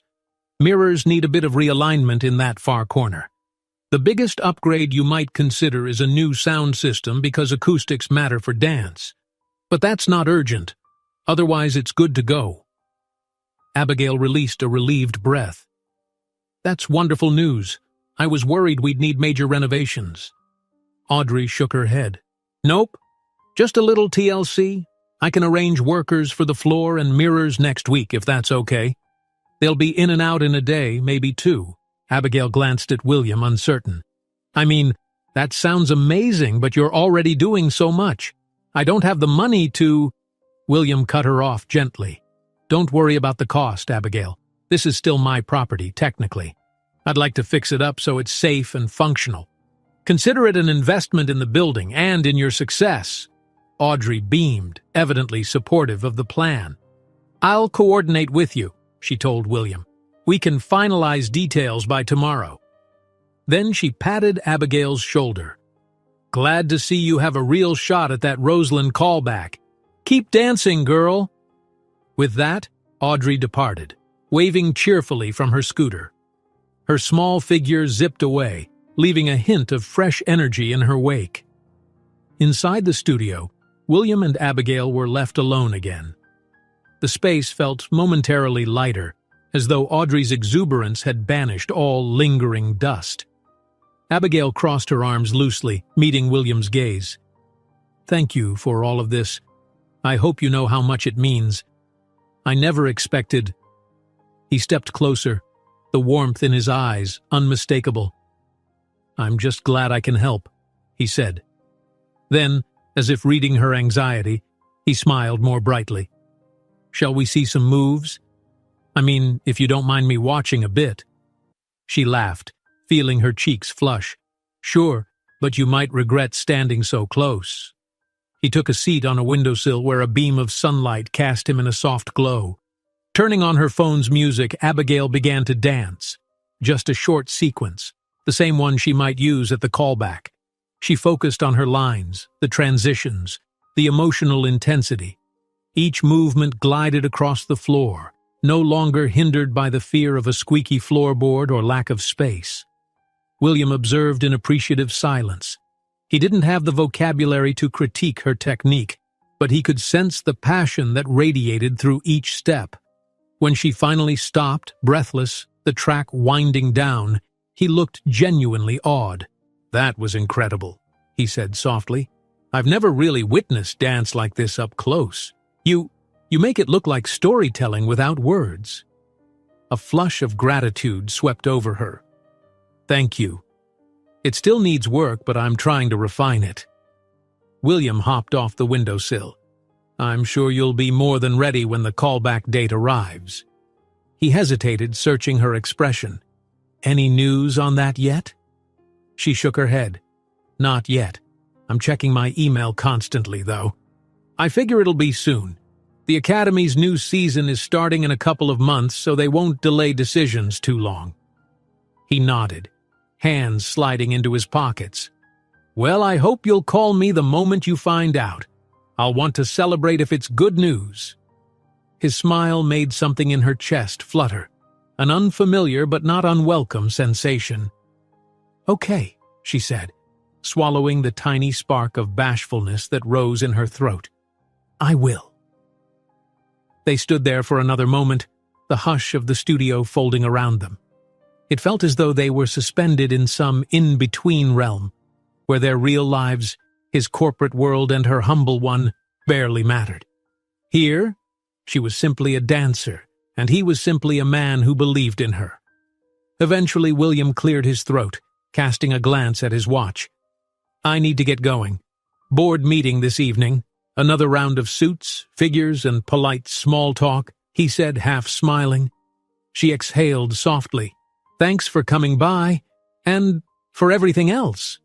He gave a gentle nod, then paused, as if summoning courage. "Would you, maybe someday, like to go have dinner? A proper meal, not just coffee and pastries?" Her heart stumbled in her chest. Was he asking her on a date? She couldn't fully decipher it, but she sensed vulnerability in the question, a quiet hope. She thought of the times she'd avoided letting guys get too close because she feared losing focus on her dream. But something about William felt different. She met his eyes. "I'd like that," she said softly, allowing her lips to curve in a small, genuine smile. He seemed relieved, a subtle tension easing from his posture. "Great," he murmured. "We'll plan it soon." With that, he left, the soft click of the studio door marking his departure. Abigail stood motionless for a few heartbeats, the aftermath of his presence rippling through her like a faint echo. She sank to the floor, letting her mind replay the question he'd just asked. Dinner. together. The notion was both thrilling and scary. She'd never dated someone from a vastly different social sphere. And yet, as she stared at her reflection in the now clean mirrors, she couldn't ignore that glimmer of excitement in her own eyes. Later that evening, after another round of practice, she locked up the studio and headed home, her thoughts swirling. The hush of nightfall greeted her outside, and she navigated the city streets on foot, hugging her dance bag. Her muscles ached, and she was hungry, but a quiet contentment filled her. The possibility that her callback to Rosalind might intersect with the unfolding connection to William felt almost too good to be true. Yet, the most beautiful part of it all was that her dream no longer felt solitary. For once, a door had opened, maybe more than one door, and as she walked under the glow of street lamps, each step echoed with a newfound confidence. She would be ready for that callback, no matter how demanding it was. She had a safe, dedicated space to practice, a man who believed in her abilities, and a reason to hope that beyond the polished floors and mirrored walls, something else in her life was about to blossom just as gracefully. The next morning arrived with a hushed, rainy sky, a subtle drizzle that speckled the apartment windows and left the streets glossy in the half-light. Abigail stood by her small kitchen sink, rinsing a coffee mug. She was still trying to process the previous afternoon. William had invited her to dinner, an offer that carried implications she wasn't entirely sure how to navigate. Yet a low-grade excitement danced in her stomach each time she recalled his tentative, "Would you like to go have dinner?" "Girl, you're daydreaming again," came Marina's voice from the other side of their room divider. She stepped into view wearing mismatched pajamas and an amused grin. "You've been scrubbing that mug for like a whole minute." Abigail let out a laugh, placing the mug on a drying rack. "I'm just thinking." Marina patted closer, eyes glinting. "Does this thinking have to do with a certain wealthy do-gooder? If I recall, you mentioned something about him wanting to fix up that dance studio, right?" Abigail moved aside a bag of groceries on the tiny counter. "Yes, that was part of it," she said softly. "But also, he asked me to dinner." Even voicing it aloud felt surreal. Marina's jaw dropped. "What, like a real date?" "I guess so," Abigail said, a sheepish shrug raising her shoulders. She tried to temper the excitement flickering across her face. "We haven't set a day or time, but yeah, he brought it up." Marina's grin spread. "This is amazing. Why don't you look happier?" Abigail dried her hands on a threadbare towel, the weight of uncertainty settling. "It's just, I don't know what any of this means. I don't know if it's a date or if he's just being nice. We come from two completely different worlds. And I'm also worried about my dance focus. Callbacks, training. It's my shot at Roseland." Her voice grew quieter. "I don't want to get sidetracked." Marina reached out to squeeze Abigail's arm gently. "You're allowed a personal life, you know. Following your dream doesn't mean shutting out everything else. Besides, from what you've told me, he sounds sincere." She gave a small, encouraging smile. "Let yourself see where it goes." Abigail nodded, internal tension easing just a bit. "You're right. It's all happening so fast." Marina wriggled her eyebrows conspiratorially. "Well, if you need help picking out something to wear for this dinner, I'm your girl. You know I have a small stash of fancy clothes from my cousin who worked in fashion. Might fit you, or we can do some creative adjusting."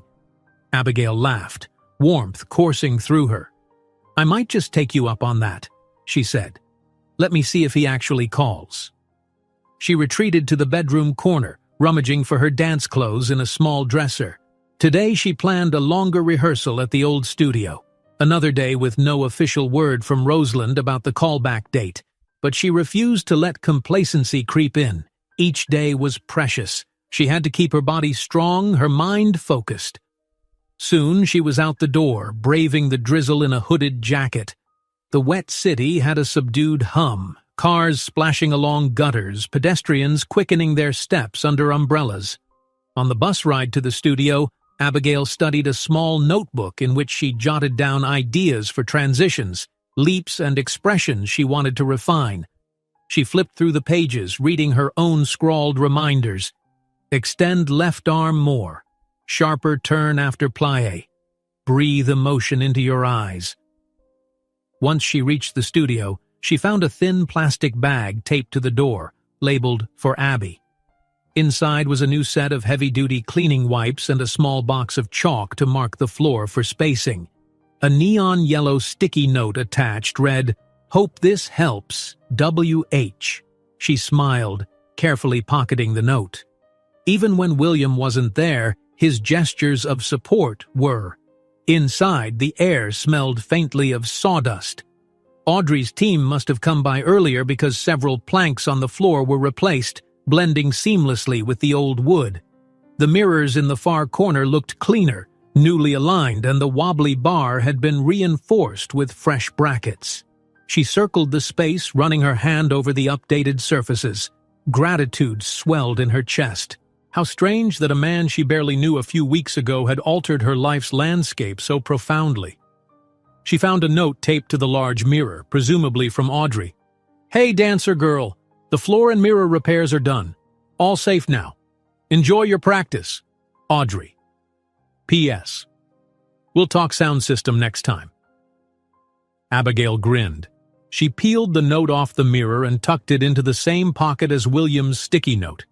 The sense of belonging here warmed her. Without wasting time, she peeled off her jacket, set up her phone's speakers, and started her daily warm-up. Hours slipped by in a blur of disciplined repetition. She repeated her audition combo, tested a new transition between leaps, and worked on adding more emotional texture. By the time she paused to catch her breath, the skies outside had shifted from dull gray to a brighter silver, with the drizzle letting up. A beam of watery sunlight filtered through the windows, illuminating the dust motes that floated whenever she moved. She was in the middle of a water break when her phone buzzed on the windowsill. Swiping the screen, she saw Celeste Harrow's name in the email preview. Her stomach lurched. Quickly, she unlocked the phone and opened the message. "Miss Reyes, congratulations again on making it to callbacks. We have scheduled the final audition sessions for next Wednesday at 9 a.m. Studio 2. Please arrive warmed up and prepared for a more advanced piece focusing on contemporary fusion. Best regards, Celeste Harrow, Artistic Director, Roseland Academy." Abigail almost laughed out loud. Part relief, part elation. She reread the message twice to ensure she wasn't imagining things. Next Wednesday. She had roughly a week to refine everything. She texted back a quick acknowledgement, then sank to the floor with a surge of renewed determination. "This is it," she breathed, letting the good news wash over her. Just one more audition and I could be in. A swirl of adrenaline spurred her to get up and launch into her choreographies once again. She pressed play on the music, letting each beat flow through her limbs. This time she danced with fresh purpose, imagining Celeste's critical gaze and the hush of the final selection panel. She pictured the stage lights, the Roseanne under her feet, and the silent, reverent crowd if she made it into the Academy's upcoming season. That vision fueled her leaps, her turns, every breath. Exhausted but exhilarated, she ended her practice with a final spin, stumbling a bit on the landing. She laughed at herself, panting. "Gotta fix that," she muttered, eyeing her reflection. She decided to text William. He'd asked her to let him know if she got any news. She typed with shaky fingers. "Hey, just got the official callback date, next Wed 9 a.m. at Roseland. So excited, nervous. Thank you again for all your help. Couldn't have prepped like this without you." She sent the message, then gulped down the last of her water. A minute later, her phone pinged with a reply. "That's fantastic! I'm thrilled for you. Are you free tonight for that dinner we talked about? We can celebrate and discuss how you want to approach the next 7 days." Abigail stared at the message, heart pounding in that curious mix of excitement and nerves. Dinner, tonight? Her shift at the diner began at 6 p.m., but maybe she could adjust. She typed back, I start work at 6 off by 10. Not sure if that's too late? Within moments, the screen lit up with William's response. Not at all. How about I pick you up at 10:30? We can do a late dinner, if that's okay? She found herself grinning like a fool. Yes, that works, she replied. Thanks. Her reflection in the mirror revealed flushed cheeks and bright eyes. She pressed her lips together, a wave of gratitude and excitement rolling through her. Then she grabbed her bag, locked up the studio, and stepped outside. The drizzle had faded to a gentle mist, and she felt as though the entire city glimmered with possibility. During her shift at the diner, Abigail buzzed with so much energy that Tanya teased her about being high on life. Orders came in, and she deftly served burgers, fries, meatloaf specials, her usual routine now tinged with a private anticipation. Every time she glimpsed the clock on the wall, her heart did a tiny leap, inching closer to 10 p.m., inching closer to the moment she could see William again, away from dusty floors and quick morning coffees, this time for a real dinner. Right before closing, Tanya handed her a small red lipstick from her purse. Go put this on, she insisted. I'm sure your lips are fine, but a bit of color never hurts. Abigail laughed, rolling her eyes but accepting the gift. In the cramped employee restroom, she splashed water on her face, then applied the lipstick, startled by how bold it made her feel. She pinned her hair up into a loose bun, leaving a few strands framing her face. Her reflection was a slightly glammed-up version of herself, still wearing the diner's t-shirt and jeans, but more luminous, more confident. It would have to do. She finished wiping down her section and handed in her apron right at 10 p.m. Outside, the sky was fully dark, but a line of streetlights flickered warmly. The neon diner sign buzzed overhead. She waited out front, arms folded against the night chill. The minute hand clicked to 10:30, and as if on cue, the Bentley's headlights turned the corner, casting long beams across the pavement. She inhaled a calming breath. The car rolled up, and William stepped out. He wasn't wearing a formal suit tonight.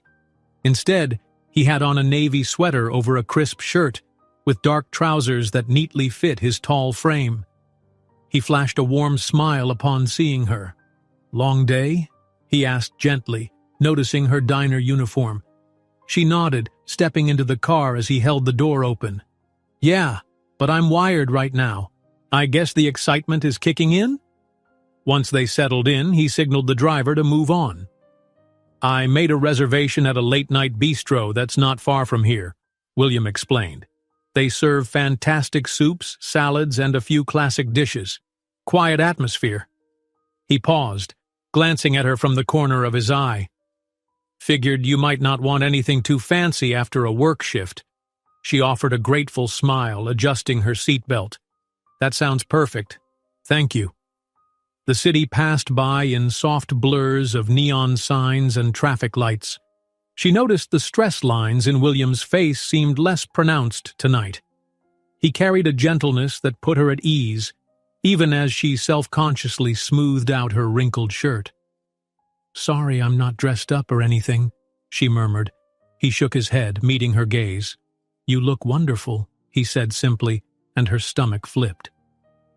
They arrived at a cozy bistro tucked between a bookstore and a candle shop. From outside, Abigail glimpsed low lighting and a scattering of patrons lingering over late dinners. A waiter greeted them with mild surprise. Most customers at this hour were finishing, not arriving, but swiftly showed them to a corner table adorned with a flickering votive candle. Once seated, they both relaxed, letting the hush of the near-empty bistro envelop them. The menus featured comforting fare, tomato basil soup, roasted vegetable salad, grilled chicken plates, delicate pasta dishes. Abigail fiddled with the corner of her menu, still feeling that mixture of excitement and nervousness. The entire day had been a swirl of practice, news from Roseland, and now this, a moment that felt real and intimate. William nodded at the menu. I'm craving something hearty. I might go for the baked salmon. What about you? She scanned the options, deciding on a creamy mushroom pasta that looked delicious. They placed their orders, and the waiter disappeared to the kitchen, leaving them in a gentle pool of candlelight. A soft jazz tune played in the background, and the entire world seemed narrowed to just their table, their quiet conversation. "So," William began, leaning forward a bit, "Wednesday is the big day. How are you feeling?" Abigail rested her elbows on the table, chin on her hands. "Nervous, but more excited. I've practiced so much. I want to be confident. This second round will be more intense, but that's a good thing." He smiled. "I believe in you, and if there's anything else you need, extra training with a teacher or a different set of shoes, just say the word." The sincerity in his eyes took her breath away for a moment. "Thank you," she murmured. "Really, I might need new point shoes soon, though I'm using mostly soft ones for contemporary." She paused, inhaling. "I'll handle it. But it means a lot that you're offering." He shrugged. "It's the least I can do. I have resources that can help, and you have a talent that deserves the best chance." A flicker of vulnerability crossed his face, as though he was not used to expressing such personal convictions. She studied him, remembering the corporate aura he often exuded. "You're always juggling so many responsibilities. Is that lonely sometimes?" she ventured. He considered the question carefully, swirling the water in his glass. "Often," he admitted. "I go from meeting to meeting, big deals at stake, but at the end of the day, it's mostly about numbers. I rarely get to see the human side of things, like genuine passion and creativity. That's why I found you so refreshing, I guess. You dance like it's your entire soul out there." Warmth flared in her chest, part humility, part gratitude. Their entrees arrived, and she took the moment to gather her thoughts. They chatted over bites of pasta and salmon, learning more about each other's backgrounds, his childhood memories of traveling with his father, her teenage years spent balancing multiple part-time jobs. He laughed when she told him about Tanya's unstoppable gossip at the diner, and she teased him about his clumsy attempt at moving the bookshelf. Time moved fluidly, the hush of the bistro broken only by the soft clink of cutlery and murmured conversations at the few remaining occupied tables.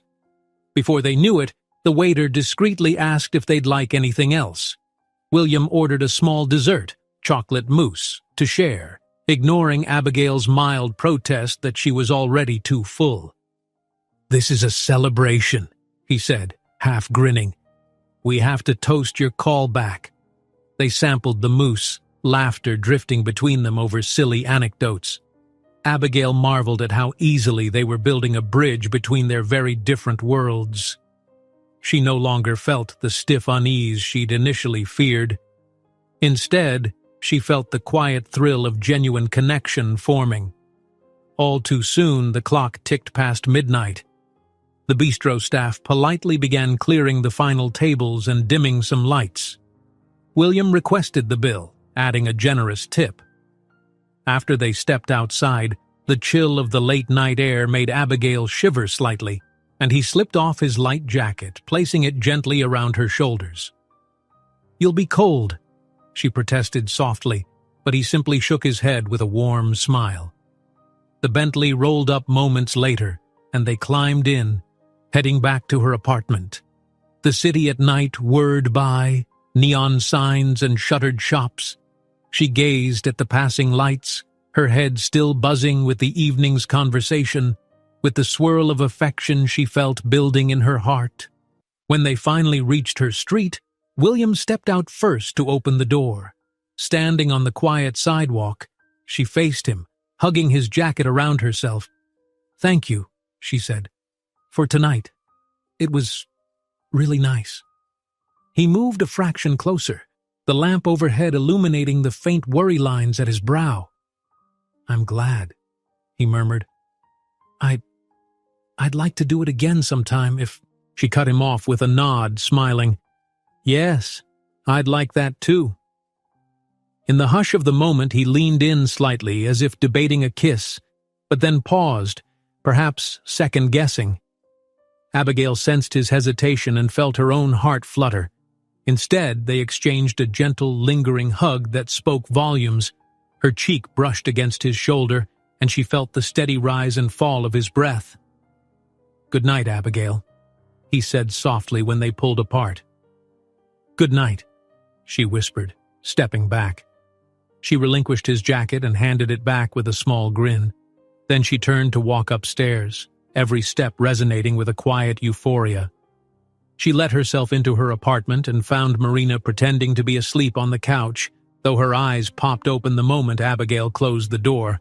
"So?" Marina inquired in a playful whisper. Abigail just grinned, cheeks glowing. "We had dinner," she said simply. She dropped onto the couch, hugging a throw pillow, "and it was perfect." Marina whooped under her breath, tossing a pillow in mock celebration. "That's my girl." They giggled quietly, mindful of the neighbors, then parted for bed. Abigail slipped under the blankets, mind spinning with images of William's gentle smile, the bistro's candlelit ambiance, and the now vivid hope for her upcoming audition. Drifting off, she contemplated how unexpectedly life could pivot. One moment, she was dancing alone in a cramped living room, uncertain if her dream would ever come true. The next, she was on the verge of a major break, buoyed by someone who believed in her more than she ever thought possible. And in that quiet hush of midnight, her heart soared at the recognition that sometimes meeting the right person at the right time could transform everything, both on and off the dance floor. Abigail's remaining days before the Roseland callback vanished in a blur of rehearsals, diner shifts, and heart-tingling moments with William. Every morning she woke early, stretching in the small space beside her bed before catching a bus to the refurbished studio. There she practiced for hours, testing variations, perfecting transitions, striving for fluidity in each move. When exhaustion set in, she reminded herself of the stakes. This was the opportunity she'd fought for since she was a child, and she refused to let it slip through her fingers. William, meanwhile, balanced his corporate obligations with an increasing presence in her world. He would sometimes drop by the studio unannounced, often carrying a bag of fresh pastries or a thermos of tea, small surprises that warmed her heart. He'd watch her dance, ask questions about her progress, and beam with a quiet pride whenever she nailed a tricky sequence. On more than one occasion, he even got his hands dusty again, helping move boxes left behind by Audrey's team. One afternoon, he arrived with a bouquet of simple white daisies. Abigail, caught mid-leap, nearly stumbled when she spotted them in his hand. She laughed breathlessly, setting down to greet him.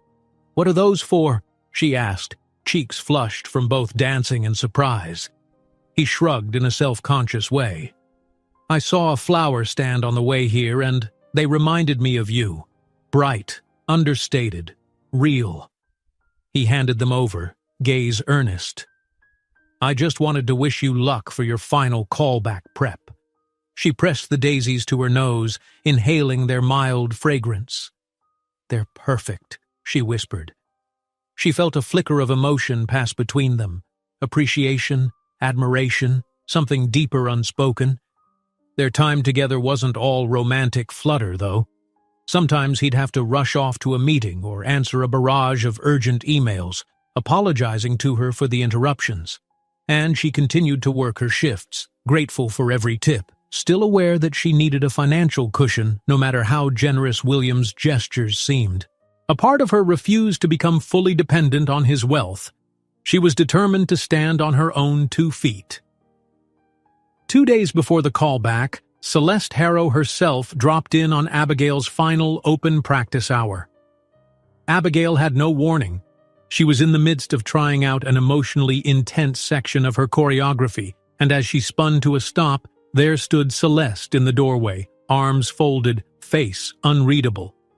"Miss Reyes," Celeste said by way of greeting. She stepped forward, her gaze sweeping the studio. The dryness in her tone made it impossible to tell if she approved or not. "I've heard you found a private place to rehearse." Abigail quickly grabbed a towel to dab at her perspiring forehead. Yes, she answered, trying not to sound nervous.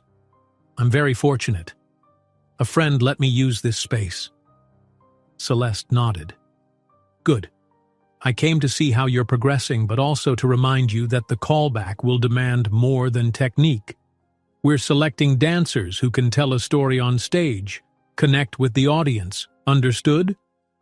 Abigail swallowed, recalling how Celeste seemed to embody both steel and grace. Yes, ma'am. For this final phase, we'll also be testing partnering skills, Celeste added. There will be a moment you'll have to improvise with another dancer. A flicker of alarm flashed through Abigail. She hadn't practiced partnering much at all, let alone improvised contact work. She felt her heart pick up speed. I'll be ready, she said, determination firming her voice. Celeste studied her with a cool eye, then shifted her attention to the mirrors, the bar, the general environment. Well, I hope so, she murmured. Your movement shows potential, but potential alone doesn't guarantee a contract. Stay focused. Then, as abruptly as she'd come, Celeste turned and exited, her footsteps echoing through the hallway. Abigail stood there, trying to still the sudden quake of anxiety in her chest. Partnering? Improv? She'd known Rosalind demanded versatility, but she hadn't anticipated this so close to the audition day. A moment later, William poked his head in from the corridor, face showing concern. I passed a woman on my way in. Stern expression, black turtleneck. She didn't say a word to me, just walked out. Was that Celeste Harrow? Abigail managed a shaky laugh. Yes, she dropped by unannounced. She gave you bad news? Not exactly, but I just learned I'll have to do a partnering improv, Abigail confessed, pacing.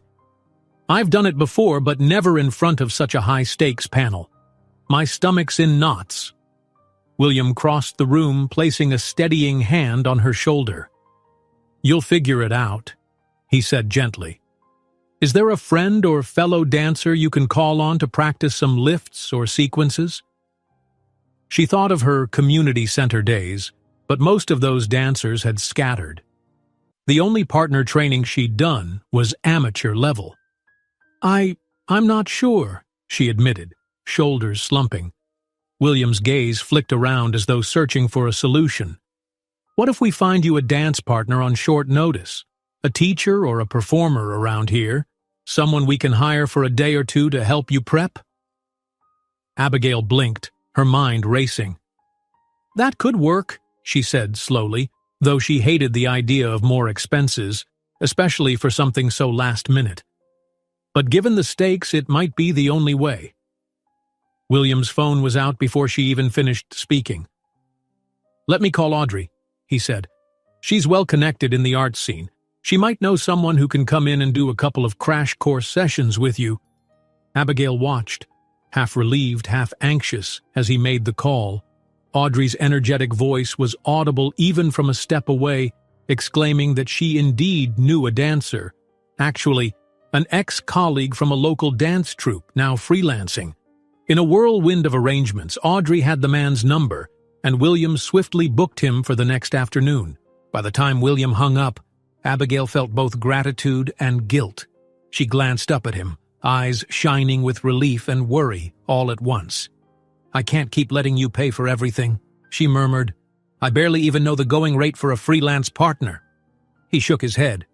Don't worry about that right now. Focus on what you need for the audition. His voice was gentle, eyes filled with reassurance. Once you're a star at Roseland, you can treat me to front-row tickets, okay? A smile tremored across her lips. She let herself lean into the wave of support he offered, though the weight of owing him, in every sense, still coiled in her mind. Deal, she whispered. The next afternoon, the freelance dancer arrived, a tall, muscular man named Mason, with an easygoing confidence and an open smile. Audrey says you need a partner for contemporary contact work, he said by way of introduction. I've done a lot of that. Let's get rolling.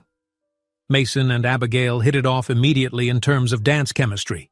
He was patient yet skilled, demonstrating lifts and guiding her through improvisational phrases that demanded trust and timing. They practiced transitions in close hold, exploring weight shifts and momentum. William, who stayed to watch part of the session, was visibly impressed. He sat quietly near the mirrors, occasionally offering a thumbs up whenever Abigail nailed a tricky lift or turn. She tried to ignore her self-consciousness about William witnessing the intimate nature of contact dance, how her hands and body had to move fluidly with Mason's.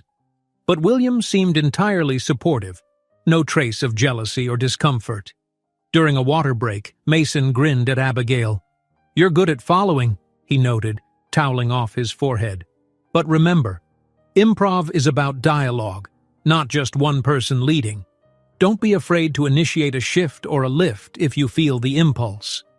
Trust the dance." She nodded, rolling her shoulders to ease the tension building there. "Right, dialogue, not monologue." They resumed, music drifting from her phone speakers, soft beats that pulsed like a heartbeat in the airy studio. Every time Abigail relaxed into the flow, she felt a sliver of confidence grow. Partnering might have been her weak spot, but Mason's guidance and William's encouraging presence gave her courage to push through the fear of messing up. By evening, her arms shook with fatigue, her mind drenched in new information. Mason offered a final handshake. "You're going to do great, Abby," he said. "Hit me up if you ever want more training, and good luck at Roseland." She thanked him profusely, feeling the prickle of tears at the corners of her eyes. The generosity of strangers, of William, Audrey, Mason, stirred a deep sense of gratitude and wonder. Once Mason left, she sank onto the floor, too drained to move. William approached, a plastic bag in hand. "Got takeout," he said, passing her a container that smelled of stir-fried noodles and vegetables. "Figured you'd need fuel." Her stomach growled on cue. She accepted the food, devouring several bites in comfortable silence. Then she glanced up at him, lids heavy with exhaustion. "Thank you," she murmured, not just referring to the noodles but everything he'd done. "You keep saving me." He settled beside her, legs stretched out on the wood floor, his shoulder nearly touching hers. "I'm not saving you," he said in a low tone. "You're doing all the hard work. I'm just helping." She nodded, heart warming. The evening light in the studio stretched their shadows across the floor. She sipped from a water bottle, letting her body relax in this safe bubble they'd somehow built together. A quiet descended, the kind of pause that felt intimate, not awkward. William studied her face, brow lined with quiet thought. "How do you feel about everything now?" he asked softly. She swallowed. "Better," she admitted. "Still nervous, but I have a plan. I know what to expect, mostly, and that helps." He smiled. "You'll conquer it, Abigail." Then his expression turned more serious, almost contemplative. "And after you do, after you get that spot at Roseland, what's next for you?" She hesitated, the question having always floated on the edges of her mind. "Well, the Academy's program is a big deal," she began. "I'd train, perform in a few shows, maybe earn a modest stipend. Longer term, if they keep me for the season, I could tour with them, or branch into other companies. The dream is to dance professionally enough to make a living. Travel, see the world if I can." He nodded, clearly fascinated. "What about your personal life?" he asked, voice a notch softer. "Friends, love, home. Do you see yourself always in this city, or—" Her cheeks warmed at the question's intimacy. She exhaled, glancing down at the takeout container in her lap. "I don't really know. If I'm honest, I've never had the luxury of planning much beyond survival and chasing opportunities. But lately—" She lifted her gaze, meeting his eyes. "I guess I'm discovering there might be more for me than just dancing alone." Their shared look filled the room with a gentle charge, a wordless acknowledgement that in this short span they'd forged a connection that defied the usual caution of new acquaintances. Her heart thudded with the realization that she wanted that connection to deepen, even as her dance dreams remained her foremost focus. William's phone buzzed, shattering the quiet moment. He grimaced an apology, reading the screen. "I have a late conference call in 20 minutes, he explained, sighing. "Board members in a different time zone. I should go." She forced a light laugh. The life of a CEO. He stood, offering her a hand to pull her up. She accepted, rising on unsteady legs. She wobbled slightly, and he steadied her waist, their faces inches apart. Her breath caught, warmth flickering between them.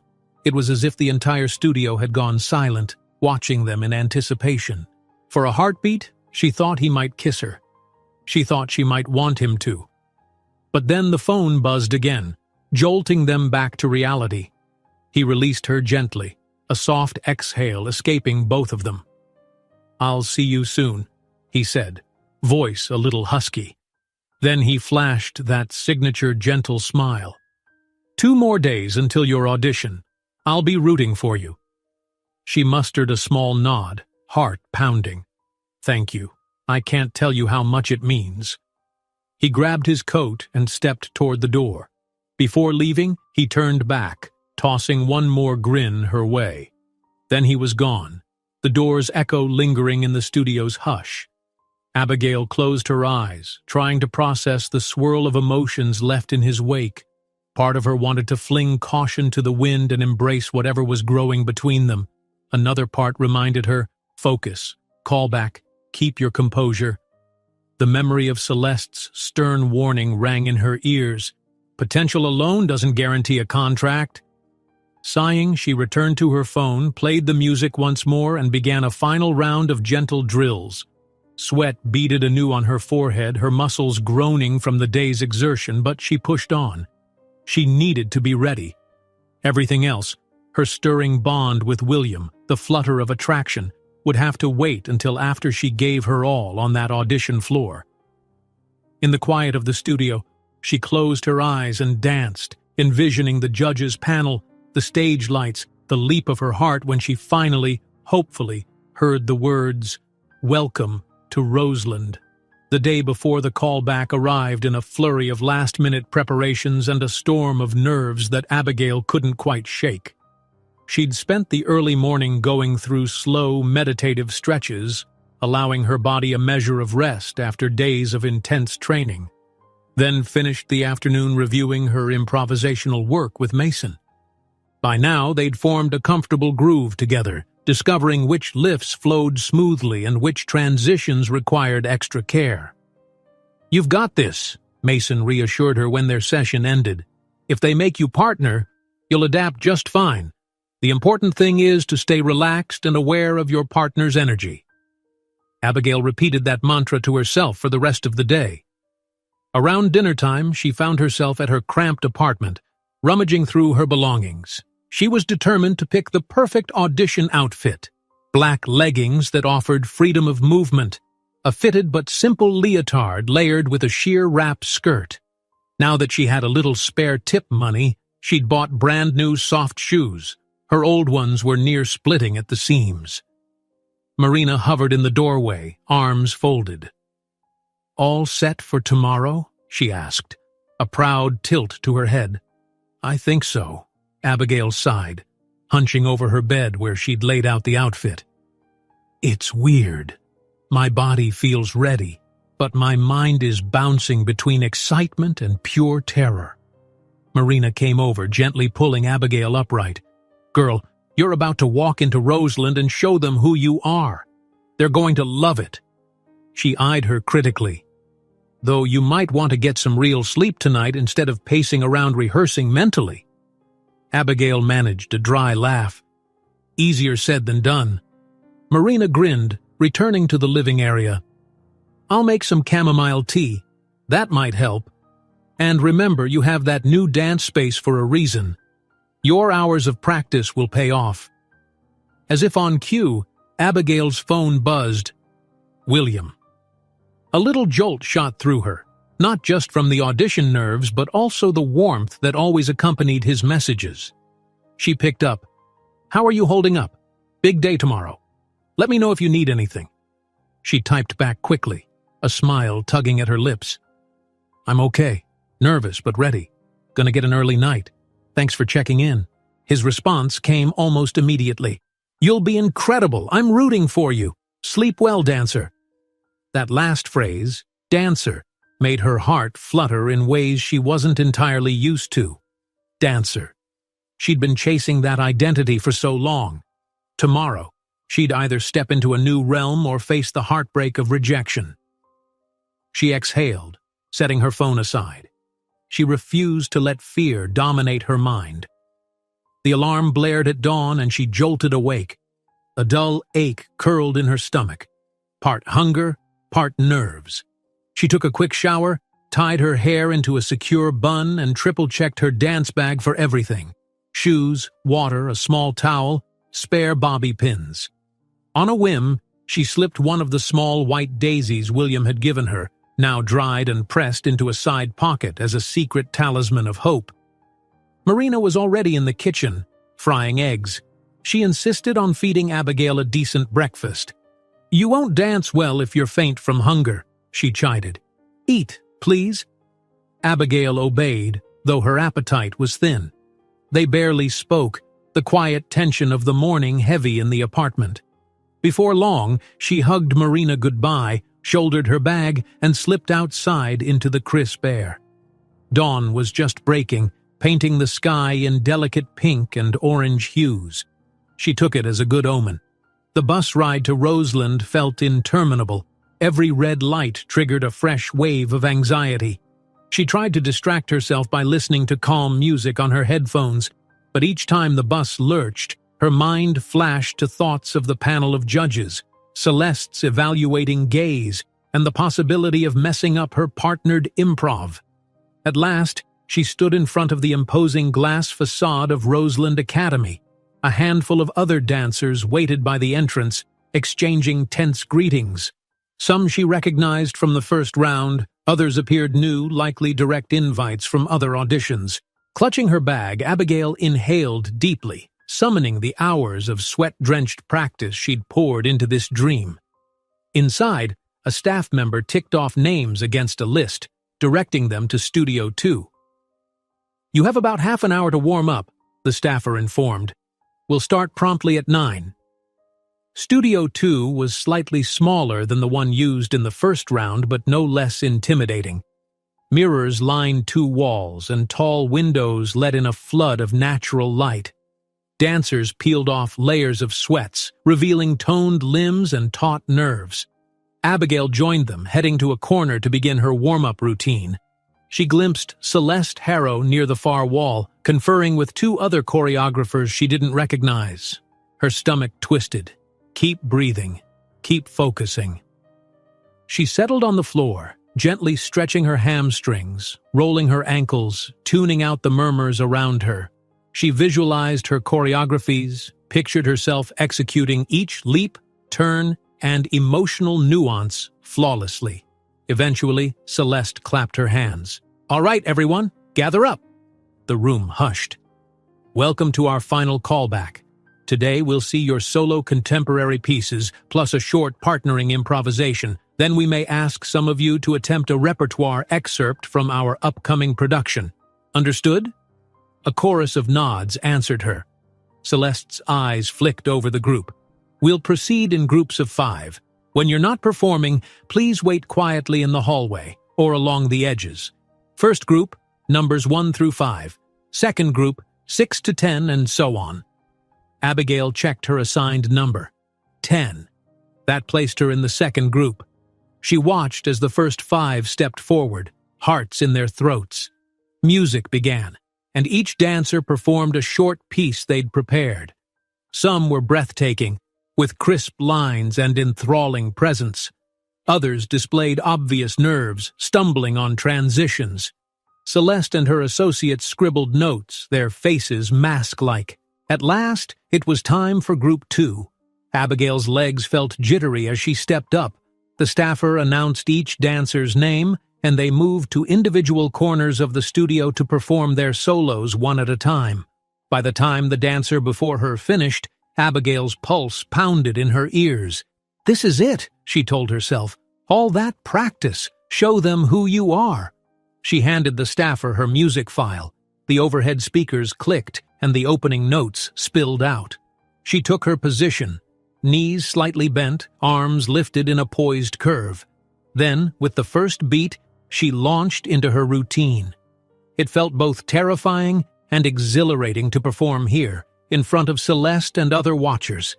Yet as the music swelled, she channeled everything she had. The hours in the deserted studio, Mason's instructions, William's unwavering encouragement, they all surged through her movements. She poured emotion into each spiral, extended her lines with fierce clarity. A fleeting image of dancing alone in her childhood living room flickered through her mind, reminding her of how far she'd come. A minute and a half passed in a heartbeat, the final note prompting a dramatic, controlled descent to the floor. Her chest heaved, muscles vibrating with adrenaline. She could barely remember each detail of what she'd done. She only hoped it looked as powerful as it felt. From the panel's table, Celeste and the others jotted notes. There was no immediate applause, this was an audition after all, but Celeste's gaze held steady on Abigail a second longer than expected. Something flickered in the director's eyes. Recognition, perhaps? Approval? Then she gestured for the next dancer to step forward. Abigail retreated to the side, heart racing. She dared not let herself celebrate yet. Partnering was still to come. After the solo rounds for all groups finished, Celeste called them back in. "Good work, everyone. Now, for the partnering improv. We'll pair you up randomly, give you 2 minutes to explore a contemporary contact piece. We'll watch carefully for chemistry, adaptability, and your capacity to communicate through motion. Understood?" A staff member read out pairings. Some dancers stiffened with dismay, others exhaled in relief if they recognized their partner. Abigail listened intently, half praying she'd get someone who knew at least a bit of contact technique. Number 10, Abigail Reyes with number 21, Darius Ngoma. She searched the room, spotting a tall, lean man with an angular face and long arms. He gave her a quick nod, stepping forward to join her. They only had a few seconds to speak softly before the music started. "Ever done contact improv?" she asked, voice hushed. "Some," Darius replied. "Let's stay fluid. I'll initiate a lift if it feels right, okay?" She nodded, her entire body humming with tension. Then the music began, a mellow, pulsing track with an atmospheric feel. She raised her arms, letting herself feel Darius's presence. He circled around her, they locked eyes, and the dance commenced. At first, it felt awkward. He was a stranger, and she had only fleeting signals to read. But she conjured Mason's advice. Dialogue, not monologue. She softened her stance, opening her senses to Darius's cues. He gently grasped her waist, guiding her into a slow spiral. She reciprocated by initiating a subtle lift of her leg, and he mirrored it with a pivot. Gradually, they found a rhythm. His lifts were confident, but not overbearing. She leaned into him, letting her weight shift, then extended her arms in a sweeping arc.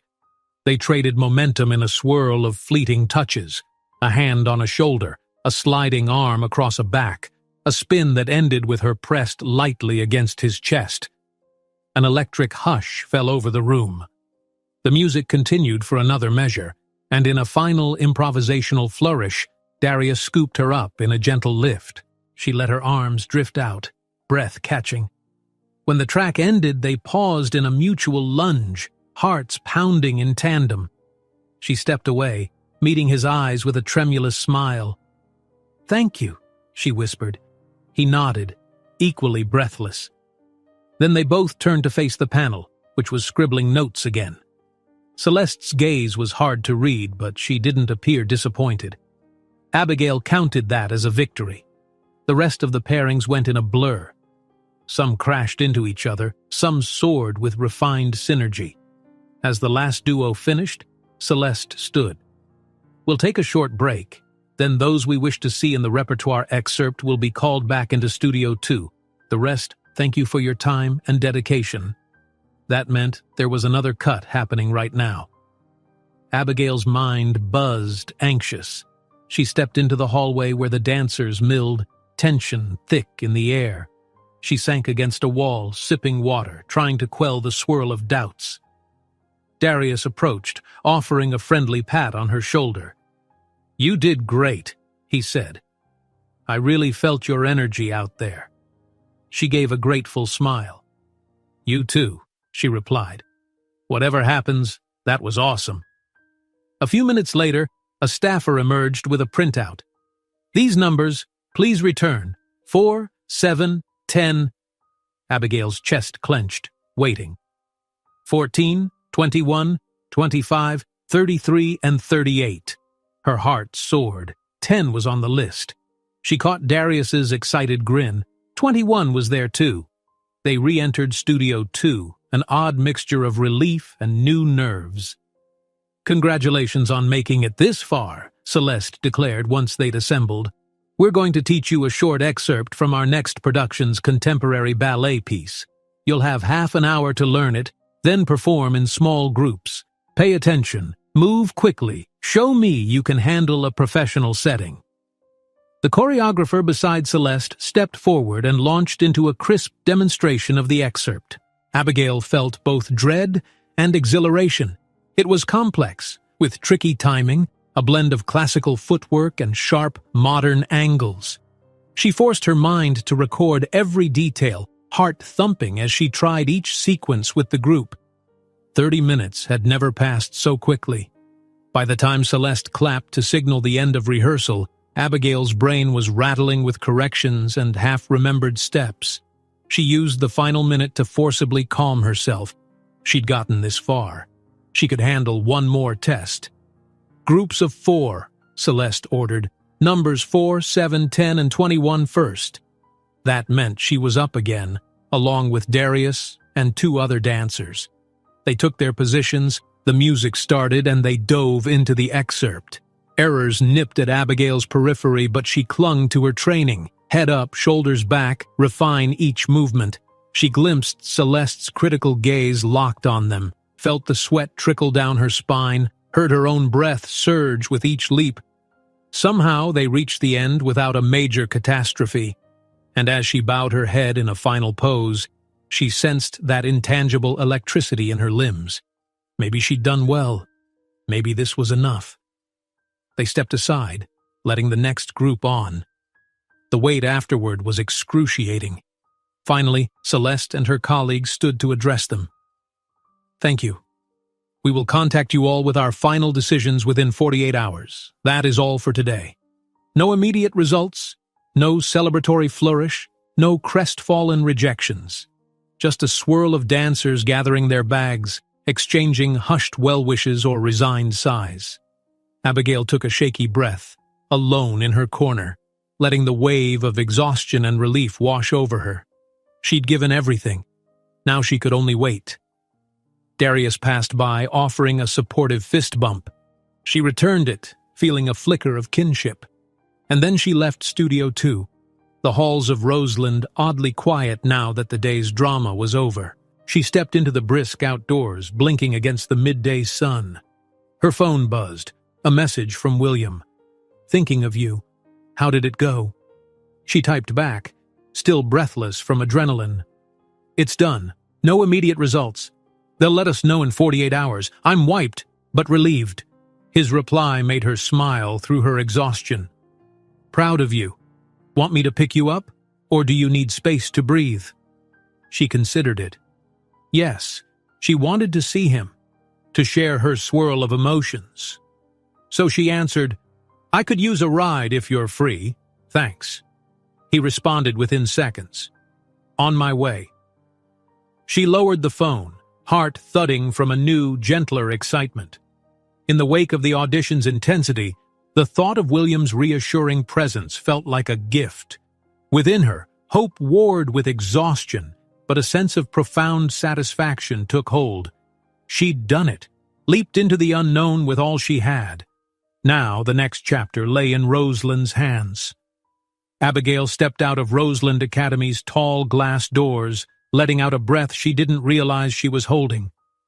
The entire morning had been a roller coaster of emotion, the kind that left her legs trembling with relief, excitement, and an odd emptiness now that it was over. She stood on the steps, scanning the street for William's Bentley, still dressed in her black leggings and fitted leotard under a light jacket. Cold air nipped at her exposed ankles, but she was too keyed up to care. She spotted the car gliding around the corner soon enough. Its polished exterior reflected the midday sun. The driver slowed at the curb and William emerged from the back seat. He was wearing a casual blazer and jeans, looking polished yet relaxed. His eyes lit up the moment he saw her. "How are you?" he asked, moving closer, his voice low with concern. She could see the tension in his own shoulders, as if he'd been waiting too. She offered a wavering smile. "Exhausted. Relieved. They won't announce anything for 48 hours, so all I can do is wait." William opened the car door and she slipped into the back seat. She felt the plush cushions cradling her aching muscles, the hush of the Bentley's interior easing her frantic mind.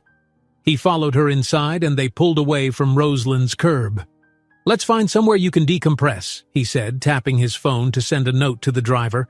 "I thought maybe we could grab lunch and talk, unless you want quiet time?" She glanced at him, touched by the sincerity in his gaze. "Lunch sounds nice," she admitted. "I could use a distraction." They ended up at a small cafe overlooking a modest park, a relaxed, sunlit spot where they could snag an outdoor table.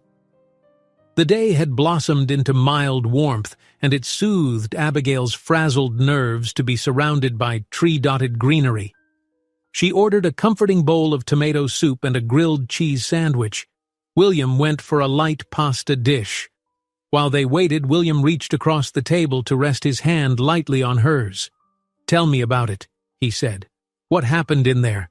She exhaled, letting the tension roll off her shoulders. "It was intense," she confessed.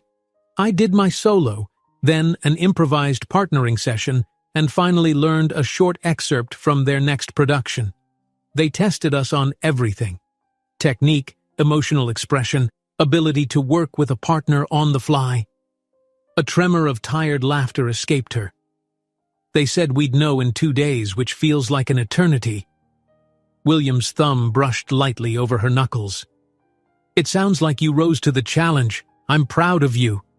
Those words, so simple, sent a pulse of warmth through her. She realized how much she'd yearned for someone to say that, to acknowledge her hard work, her sacrifice. Her heart and soul poured into dance. She gave his hand a gentle squeeze. "Thank you. For everything, really. I don't think I could have reached this point without your help, or at least, not this confidently." He shook his head in mild protest. "You had all this talent before I showed up," he said with a small grin. "But I'm glad I could support you in some way." Their food arrived, and they slipped into comfortable conversation. Abigail recounted the other dancers' skill levels, her impressions of Celeste's demeanor, and the momentary camaraderie she'd felt with her improvised partner. William, for his part, listened intently, occasionally voicing quiet admiration or asking clarifying questions. He never seemed bored, never checked his phone. He was fully present, which allowed her to unpack the swirl of adrenaline and relief lodged in her chest. As they finished their meal, the conversation took a softer turn. William stirred his iced tea thoughtfully. "If you get in," he began, "this will change your day-to-day life. Long rehearsals, potential tours, maybe even out-of-town performances. Are you ready for that?" She searched his eyes, recognizing the undercurrent in his question. "How will this affect us?" She reached for her water glass, letting a moment pass before she answered. "I want that life," she admitted. "I've always wanted it, but I also want to keep the people I care about in my world, no matter how hectic it gets." He nodded, exhaling as if relieved. "Good," he said, "because I have a feeling you're about to get very busy, and I'll be happy just to see you whenever you can spare the time. If If you want that." Her heartbeat kicked up at the openness in his voice. "I do want that," she murmured, careful but firm. Their gazes locked, a silent understanding that whatever formed between them wasn't a fling or a passing curiosity. It was something real, fragile, and new. They lingered a little longer, sipping the last of their drinks, letting the tension of the day subside. A gentle breeze rustled the trees in the nearby park, and the sun's rays warmed their table. For a moment, it felt as if the rest of the city had paused, granting them a pocket of time to savor each other's company. Eventually, William checked his watch. "I have a meeting in a couple of hours," he said with a regretful sigh. "Another set of negotiations. But if you'd like, I can drop you off at home, or anywhere else you prefer." Abigail considered how her body throbbed with exhaustion. A hot shower and a nap sounded like heaven. "Home, please," she decided, standing from the table. "I think I need rest, and to keep my phone nearby for the next 2 days in case Rosalind emails early."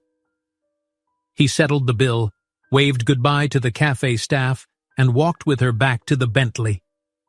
The midday brightness had intensified, and a few passers-by glanced at them, a poised young woman in dance attire, a tall man in a tailored blazer. She wondered if people ever looked at them and questioned how such different worlds could intersect. The thought made her smile inwardly. If only they knew how kindness and passion could bridge gaps that seemed insurmountable. The ride to her apartment was quiet, each of them lost in private reflections. She laced her fingers in her lap, noticing the slight tremble that still lingered in her muscles. William occasionally glanced her way, offering an encouraging smile. When the car finally pulled up to her block, he insisted on getting out, helping her with the door. Standing on the sidewalk, he gently brushed a stray hair off her face, his expression full of care. "Rest well. Don't worry yourself sick waiting." She nodded, feeling unsteady under the weight of her emotions. It struck her just how normal this had begun to feel, having him near, looking out for her. "I'll try," she said lightly, forcing a small grin. "But no promises. My brain loves to obsess." He leaned in, and a faint current of anticipation passed between them. This time he didn't hesitate.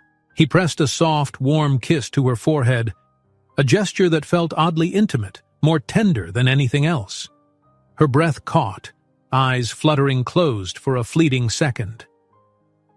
"Text me tonight?" he asked quietly when he drew back.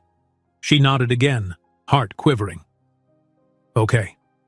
With that, she climbed the short steps to her apartment, glancing over her shoulder just once.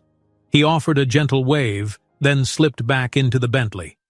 The car eased away, leaving her with a buzzing sense of contentment and the faint imprint of his affection on her brow. The next 2 days blurred into a restless vigil. Abigail tried to stay busy. She worked her evening shifts at the diner, tidied the apartment, even revisited the studio briefly to stretch out her post-audition aches. Every ping or buzz on her phone set her nerves on edge, only to find out it was a spam message or a friend asking how the callback went. She and William texted frequently, little updates and shared jokes. He sent her a photo of a new hotel lounge he was renovating, asking her opinion on color schemes. She replied with a candid shot of her bedroom-turned-mini practice space, joking that the color scheme was more clutter-chic. Marina teased her about how often her phone chimed. "You're so smitten," she declared one night while they prepared dinner. Abigail tossed a wadded napkin at her friend. "It's not just romance," she insisted, failing to hide her blush. "He's become a real friend, a big part of this dream." Marina snickered. Sure. You just keep messaging your friend." That second day dawned, and the 48-hour mark loomed. Abigail's stomach stayed in knots. By late morning, she felt so on edge that she nearly jumped when the mail slot clacked.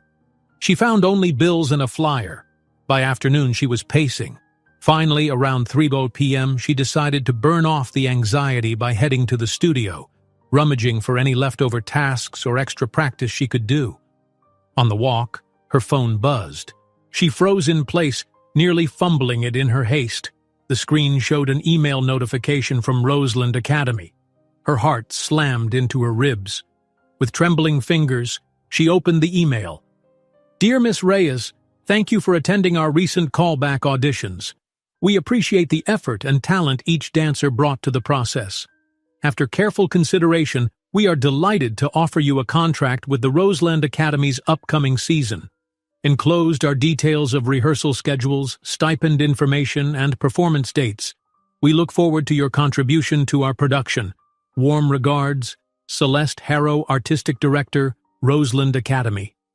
Abigail's vision blurred with tears of astonishment. She reread the words, "We are delighted to offer you a contract." She actually let out a small, disbelieving laugh in the middle of the sidewalk. Passers-by shot curious glances, but she couldn't care less. She pressed a hand to her mouth, fighting back a joyous cry. This was it, her dream, the reality she'd chased for so long. Her first instinct was to call William. She hit his number, heart pounding. His phone rang twice before his voice sounded. "Abigail? Everything okay?" She could hardly contain the glee in her voice. "I got in," she gasped. "Roseland just emailed. I'm in. I'm part of their next season." She heard the astonished pause, then a burst of genuine elation. "You did it!" he exclaimed, tone bright with excitement. "Abigail, that's incredible. I'm so proud of you." He let out a delighted laugh that warmed her heart. "Where are you right now?" "On the street," she answered, almost giddy. "I was heading to the studio, but I just stopped in my tracks when I read the email." He barely hesitated. "Stay there, I'll come get you. We need to celebrate properly." She blinked, tears still clinging to her lashes. "Are you sure? You're not in a meeting?"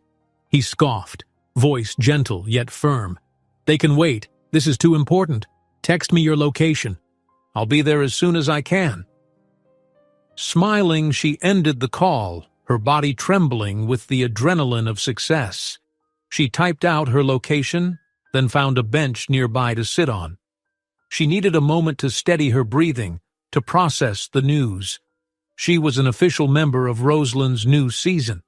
They'd pay her, train her, put her on stage for the city, and maybe beyond. Every long shift at the diner, every cramped living room rehearsal, every uncertain step had led to this triumph. Not 10 minutes later, William's car pulled up with a soft purr of the engine. He stepped out, scanning the sidewalk. As soon as he spotted her, he moved with purposeful strides. She rose from the bench, meeting him halfway. She tried to speak, but emotions clogged her throat. So instead, she just grinned, tears shining in her eyes. He grinned back, wrapping her in a warm, triumphant hug. That wordless moment felt like a shared victory. All the tension from the last few weeks evaporated into a joyous, tangible relief. "You did it," he whispered near her ear, arms still holding her securely. "I knew you would." She clutched the back of his blazer, letting tears slip onto her cheeks. "I'm so thankful," she managed, her voice choked. "You helped make this possible." He shook his head, pulling back just enough to meet her gaze. "You made it possible," he countered, gently wiping a tear from her cheek. "I just wanted to see you shine." They stood there for another heartbeat, sharing the sweetness of the moment. Then William cleared his throat, a playful glint in his eyes. "Ready to celebrate? I'm thinking we should do something fun, something that'll really mark this occasion." Her face lit with curiosity. "Like what?" A grin spread across his lips. "How about we start with a nice dinner, a real celebration dinner, not just a quick bite, and then we'll figure out something else. Maybe a walk around the city or a scenic drive, something to toast to your new chapter." Her heart danced. "That sounds perfect," she whispered. The driver, who'd discreetly waited, came around to open the Bentley's door. Abigail slipped inside, her mind still spinning with excitement. As William settled next to her, she let out a shaky laugh. "I keep expecting to wake up from this dream." He reached over, covering her hand with his. "If you're dreaming, then so am I," he said quietly, sincerity glowing in his eyes. "Because meeting you, watching you grow and succeed, none of it feels quite real.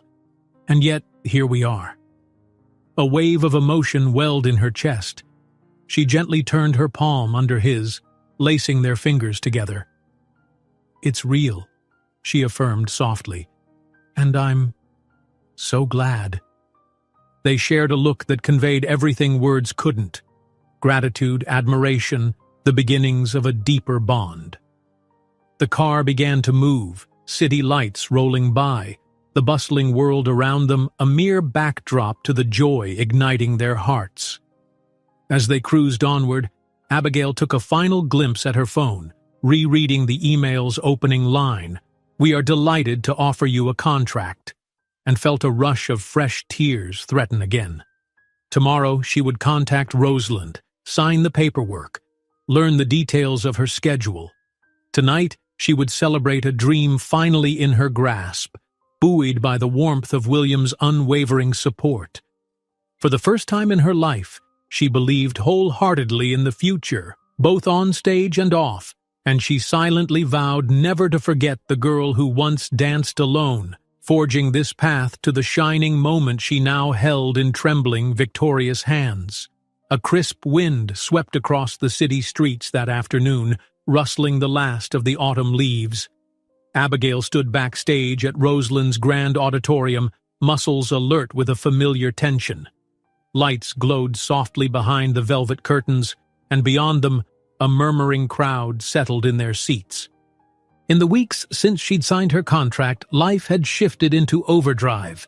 Daily rehearsals from dawn till dusk, costume fittings, production meetings. The moment she'd dreamed of was here, her first official performance with the Academy. She glanced down at her costume, a sleek, modern design in black and gold, hugging her body but allowing movement. Matching dancers surrounded her, some with more experience, others equally new. They'd bonded in the crucible of rehearsals, forging supportive friendships. Celeste Harrow had been at the helm the entire time, stern as ever, yet oddly protective once you proved your mettle. Abigail adjusted the gold filigree design running across her shoulder, recalling how surreal it had felt the first day she stepped into the same Roseland studios not as an auditioner, but as a contracted member. Celeste had acknowledged her with a curt nod, then welcomed her as Miss Reyes, part of the ensemble. From that point forward, Abigail had poured every ounce of energy into preparing for the show. Somewhere in the darkness off stage, the orchestra tuned up, their notes drifting into the backstage area. The routine they were about to perform was a contemporary ballet piece that fused classical lines with modern invention. Abigail had learned it under intense scrutiny, perfecting leaps and partnering sequences with a focus that bordered on obsession. She smiled to herself, remembering how only a few months ago she'd been practicing alone in her cramped living room, uncertain if she'd ever be granted a professional stage. Footsteps approached. Mason, a freelance dancer she'd once hired for an afternoon, now stood on the performance staff, brought in last minute to fill a male ensemble spot. He offered Abigail a grin. "Ready?" he asked. She took a shaky breath. "As I'll ever be," she whispered back, letting a bubble of excitement stir in her gut. This was no mere audition. People had bought tickets, friends and families had gathered. Tonight, they expected a spectacle. She was part of that spectacle, no longer an outsider. Mason gave her a playful nudge. "Knock 'em dead!" She caught sight of her reflection in a stage mirror propped near a rack of costumes. The elegant lines of her makeup accented her eyes. A slight shimmer dusted across her cheekbones. No sign of the shy waitress who once used a Bentley window as a mirror. Now she saw a professional dancer about to claim her place under the lights. Music began. The stage manager waved the first group on. Abigail's part came a few minutes into the choreography, so she waited off stage, nerves humming, listening to the hush of the crowd as the performance commenced. She closed her eyes, recalling William's words. I'll be there in the front rows watching you shine." The memory of his unwavering encouragement steadied her. He'd become her anchor in this fast-moving world, a constant in her new reality. The time arrived. The stage manager signaled her group. Celeste's voice echoed in Abigail's head. Precise lines, fluid transitions, and expression that pulls the audience in. She stepped onto the stage, breath catching at the sea of watching eyes. But the lights overhead wrapped her in a warm glow, and the hush of the auditorium felt oddly intimate, as if she were dancing for each person there, heart to heart. She began. The ensemble wove patterns across the stage, each dancer interlocking with the others in sweeping arcs and staccato turns. Abigail found her mark in time with the music, focusing on every beat, every accent. A surge of pride and humility mingled in her chest. She had fought for this moment, and it was more exhilarating than she'd ever dared imagine. When it came time for her solo passage, the rest of the ensemble receded, leaving her to command the spotlight. She launched into a spiral turn, arms slicing the air in a fluid sweep. The combination was one she'd practiced countless times at the old studio, each movement etched into her muscle memory. Yet under the stage lights, it felt newly alive. She poured feeling into the final leap, letting her chest open wide, fingertips reaching for some invisible horizon. The crowd exhaled in a unified hush. Then the next dancer flowed in for a partnering sequence, a swirl of arms and contact that demanded trust. She remembered the tension of those first lessons, how uncertain she'd been. Now her body responded instantly, forging a dialogue of balance and weight with her partner. Their breath aligned, spinning them into a moment of pure synergy. Her lungs burned, her heart galloped, and every synapse in her brain crackled with the electricity of performance. When the lights dimmed at the piece's conclusion, thunderous applause erupted. She blinked through the glare, chest heaving, disbelief crashing over her. Just a few months ago, she'd served fries at a diner, uncertain if she'd ever see a professional stage. Now, she was the dancer she'd always dreamed of being. As the curtain fell, the dancers retreated backstage, sweaty and panting but buoyant. Abigail found Mason and they grasped each other's hands in an exuberant handshake. Then, the stage manager signaled them to prepare for a curtain call. Final bows. The audience roared anew. A sea of faces gleamed through the footlights. Abigail's gaze swept the front rows, and her pulse fluttered when she spotted William standing amidst the crowd, hands clapping, his expression alight with admiration. He'd come, as promised, to watch her triumph. Their eyes locked, and for a heartbeat, the applause and the crowd faded, leaving only the warmth in his gaze. The curtain dropped a final time. Adrenaline still coursed through her veins. Another wave of applause muffled behind the heavy drape. But soon the lights came up in the auditorium and the dancers were free to exit. Abigail joined her castmates in a flurry of backstage congratulations, squeals, and quick hugs. The energy was infectious. Some were long-time Roseland members who found her excitement endearing. Others teased her about newcomers' glow. She accepted the jokes good-naturedly. This was her family now, in a sense. When she slipped away to the dressing room, her phone buzzed. "William," she answered, pressing it to her ear. His voice bristled with pride and emotion. "You were brilliant. I'm outside the stage door if you have a moment." She peeked around the bustling space, dancers changing or heading off to greet family. "I'll be right there," she said, heart flipping. She grabbed a coat, quickly peeled off her performance shoes, and made her way through a maze of corridors toward the stage door. Outside, she found him waiting near a low wall, a jacket slung casually over one arm. His face lit with an open smile the moment he saw her. "Abigail," he said softly, holding out his hands. She placed hers in his, letting him draw her closer. "You came," she whispered, even though she knew he would. The late autumn evening air kissed her bare arms, but his presence radiated warmth. "I'm still not sure I didn't dream all of that." He laughed, brushing his fingertips against her cheek. "If you did, it's the most spectacular dream I've ever seen. You were mesmerizing on that stage." He hesitated, and she saw emotion flicker in his eyes. I can't tell you how proud I am, or how lucky I feel to have witnessed your journey." She felt a burst of gratitude, not just for his support, but for the fact that he stood there, wholly sincere, bridging the chasm between her once humble life and his affluent sphere. "Thank you for believing in me," she said, voice trembling. "It's meant more than you'll ever know." He tugged her gently to his side, and together they started walking away from the stage door, the hum of backstage celebration fading behind them. "I'm thinking we celebrate properly," he teased. "Unless you need to get back to your castmates?" She shook her head, smiling. "We're done for the night. I'll celebrate with them later. Right now, I'd love to grab dinner or anything that helps me come down from this high in a good way." William's grin broadened. "I have a restaurant in mind. It's quiet, has a perfect view of the city lights, and we can toast your debut." She leaned her head on his shoulder for a moment, letting out a soft sigh. "Perfect," she echoed. In the wake of adrenaline, she found a calming peace in his closeness, the sense that she wasn't alone in savoring this victory. They strolled through the labyrinth of hallways and out the theater's side entrance, stepping into the night.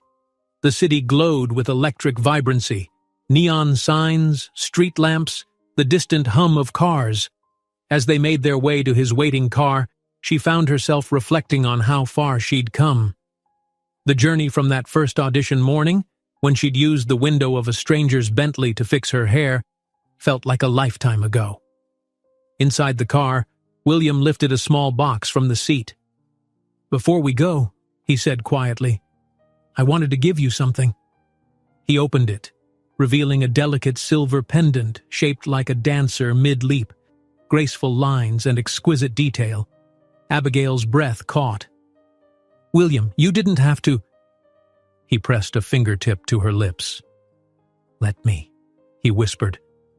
He unclasped the pendant and motioned for her to turn. Gently, he fastened it around her neck. She stroked the tiny figure resting against her collarbone, heart swelling with gratitude. "I love it," she murmured. "It's perfect." He curled an arm around her shoulders. "Just a small reminder of the dancer you've become, and the dancer you've always been, really." Their eyes locked, and in the hush that followed, she felt a rush of words unsaid. But the tenderness in his gaze told her that in time, they'd speak them all. Soon the Bentley glided through the night, whisking them toward a quiet hilltop restaurant.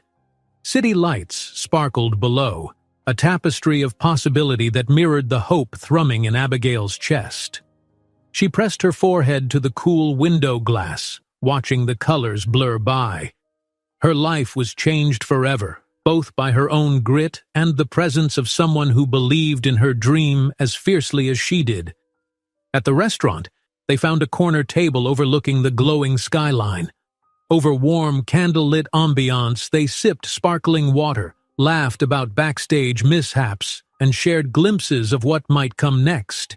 She told him about upcoming performances, possible tours, dreams of dancing at international festivals. He mentioned expansions for Harrison Enterprises, but confessed that since meeting her he'd started rethinking certain priorities, less about legacy, more about meaning. Abigail felt the flutter of something profound, a new horizon she hadn't dared to imagine. After dinner, they lingered outside, the breeze rippling through her hair. She turned to him, the moonlight revealing quiet emotion in his eyes. "Thank you," she repeated, though the words seemed insufficient. "I used to think dancing would be the only love in my life. But now—" She broke off, unsure how to express the intensity of feeling. He took her hands gently. "Now," he echoed, stepping closer, "we can share your love for dance, and maybe find our own story in the process." She blinked back tears, nodding slowly. Then, under the hush of the star-sprinkled sky, he leaned in with careful tenderness. This time, there was no hesitation. Their lips met softly at first, then warming into an embrace that spoke of trust, respect, and an unspoken vow. The city lights sparkled around them, a backdrop to the quiet, significant moment. When they finally drew apart, she smiled through the tears that glistened on her lashes, feeling no shame in showing him her vulnerable joy. In his eyes, she saw her own wonder reflected back, two different worlds coming together with unexpected ease. She rested her head against his chest, listening to the steady beat of his heart. Tomorrow, she'd return to rehearsals, to the rigorous life of a professional dancer at Roseland. She'd push herself to new heights, traveling, performing, living the dream she'd nurtured since she was a girl. But now, as William's arms wrapped around her, she realized that dreams could expand to include the warmth of another person's presence. Under the vast night sky, she inhaled the crisp air, cherishing the swirl of possibilities that lay ahead. Love, dance, and the promise of countless twirling steps on stages far and wide. She'd found her footing, discovered her stage, and opened her heart to something precious. And as she and William stood together, one step out of the spotlight but still shining in each other's eyes, Abigail understood that her once lonely leaps had led her here, to a new beginning more beautiful than any solo performance could ever be. If you enjoyed this story, don't miss the next one. Just click on the screen.